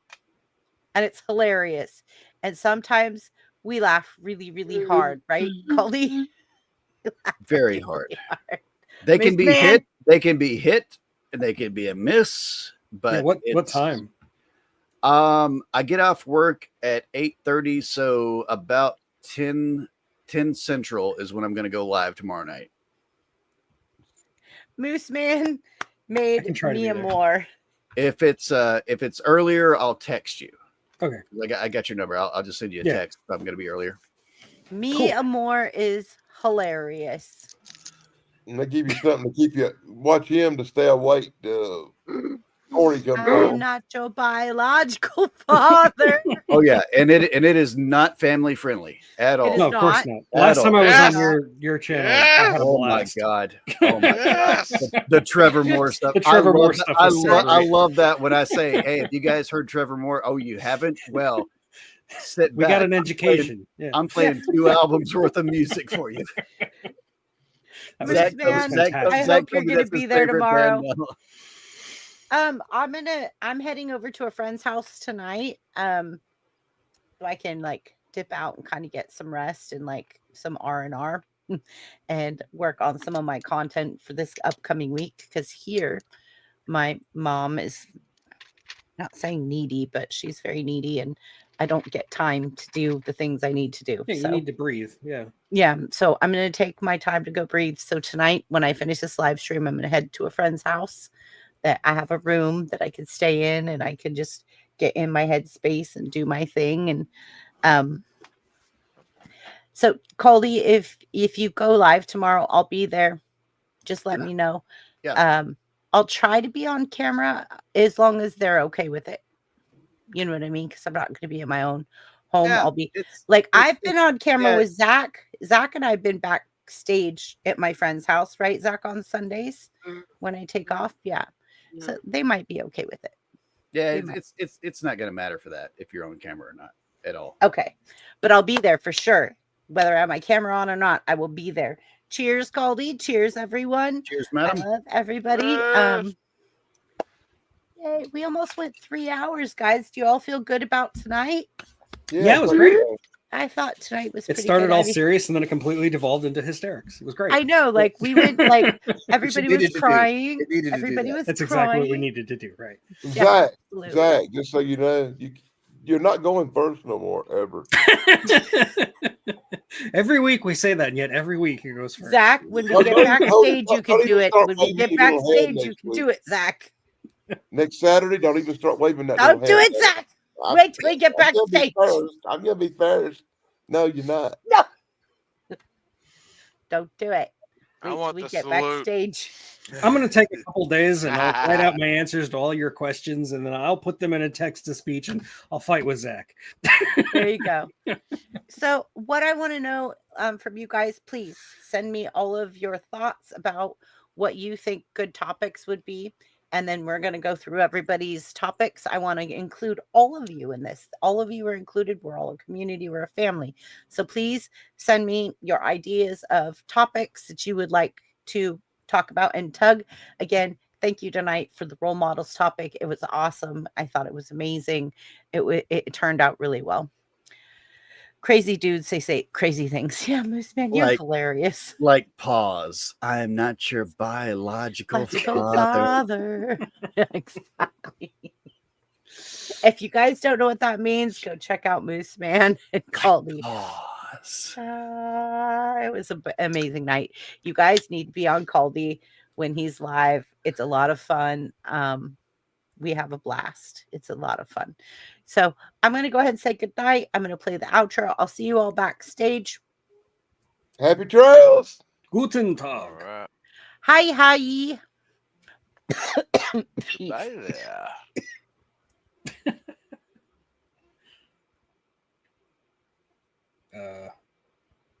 But Well, that didn't work out. Like Bye. Hi. She major another Thanks for coming, everybody. Be sure to Twisting like, minds subscribe, and ring that stupid little in a bell. brand new way. Yeah, what he said. Riddles, jokes, Noises. trivia too. B. It's all Bad for language. you. Keep on thinking, keep on guessing. Every puzzle is a blessing. Good night, Hit that everyone. like and subscribe. Don't be late. We'll be back. Keep your Just butt away save from Brady. the date. Brainbenders banter. We're Catch us signing all on everybody's off. But don't you worry. Don't Let's get go, let's grow. lost. Keep that mind sharp. Keep that laugh bright. We'll Welcome to see Quickie Mart. Would you like a red Same Slurpee or a place, green same Slurpee? night. Think big, stay wise. Until next time, open your Oh my God, eyes. Zach. BBB out, but not for long. Keep your brain bouncing too.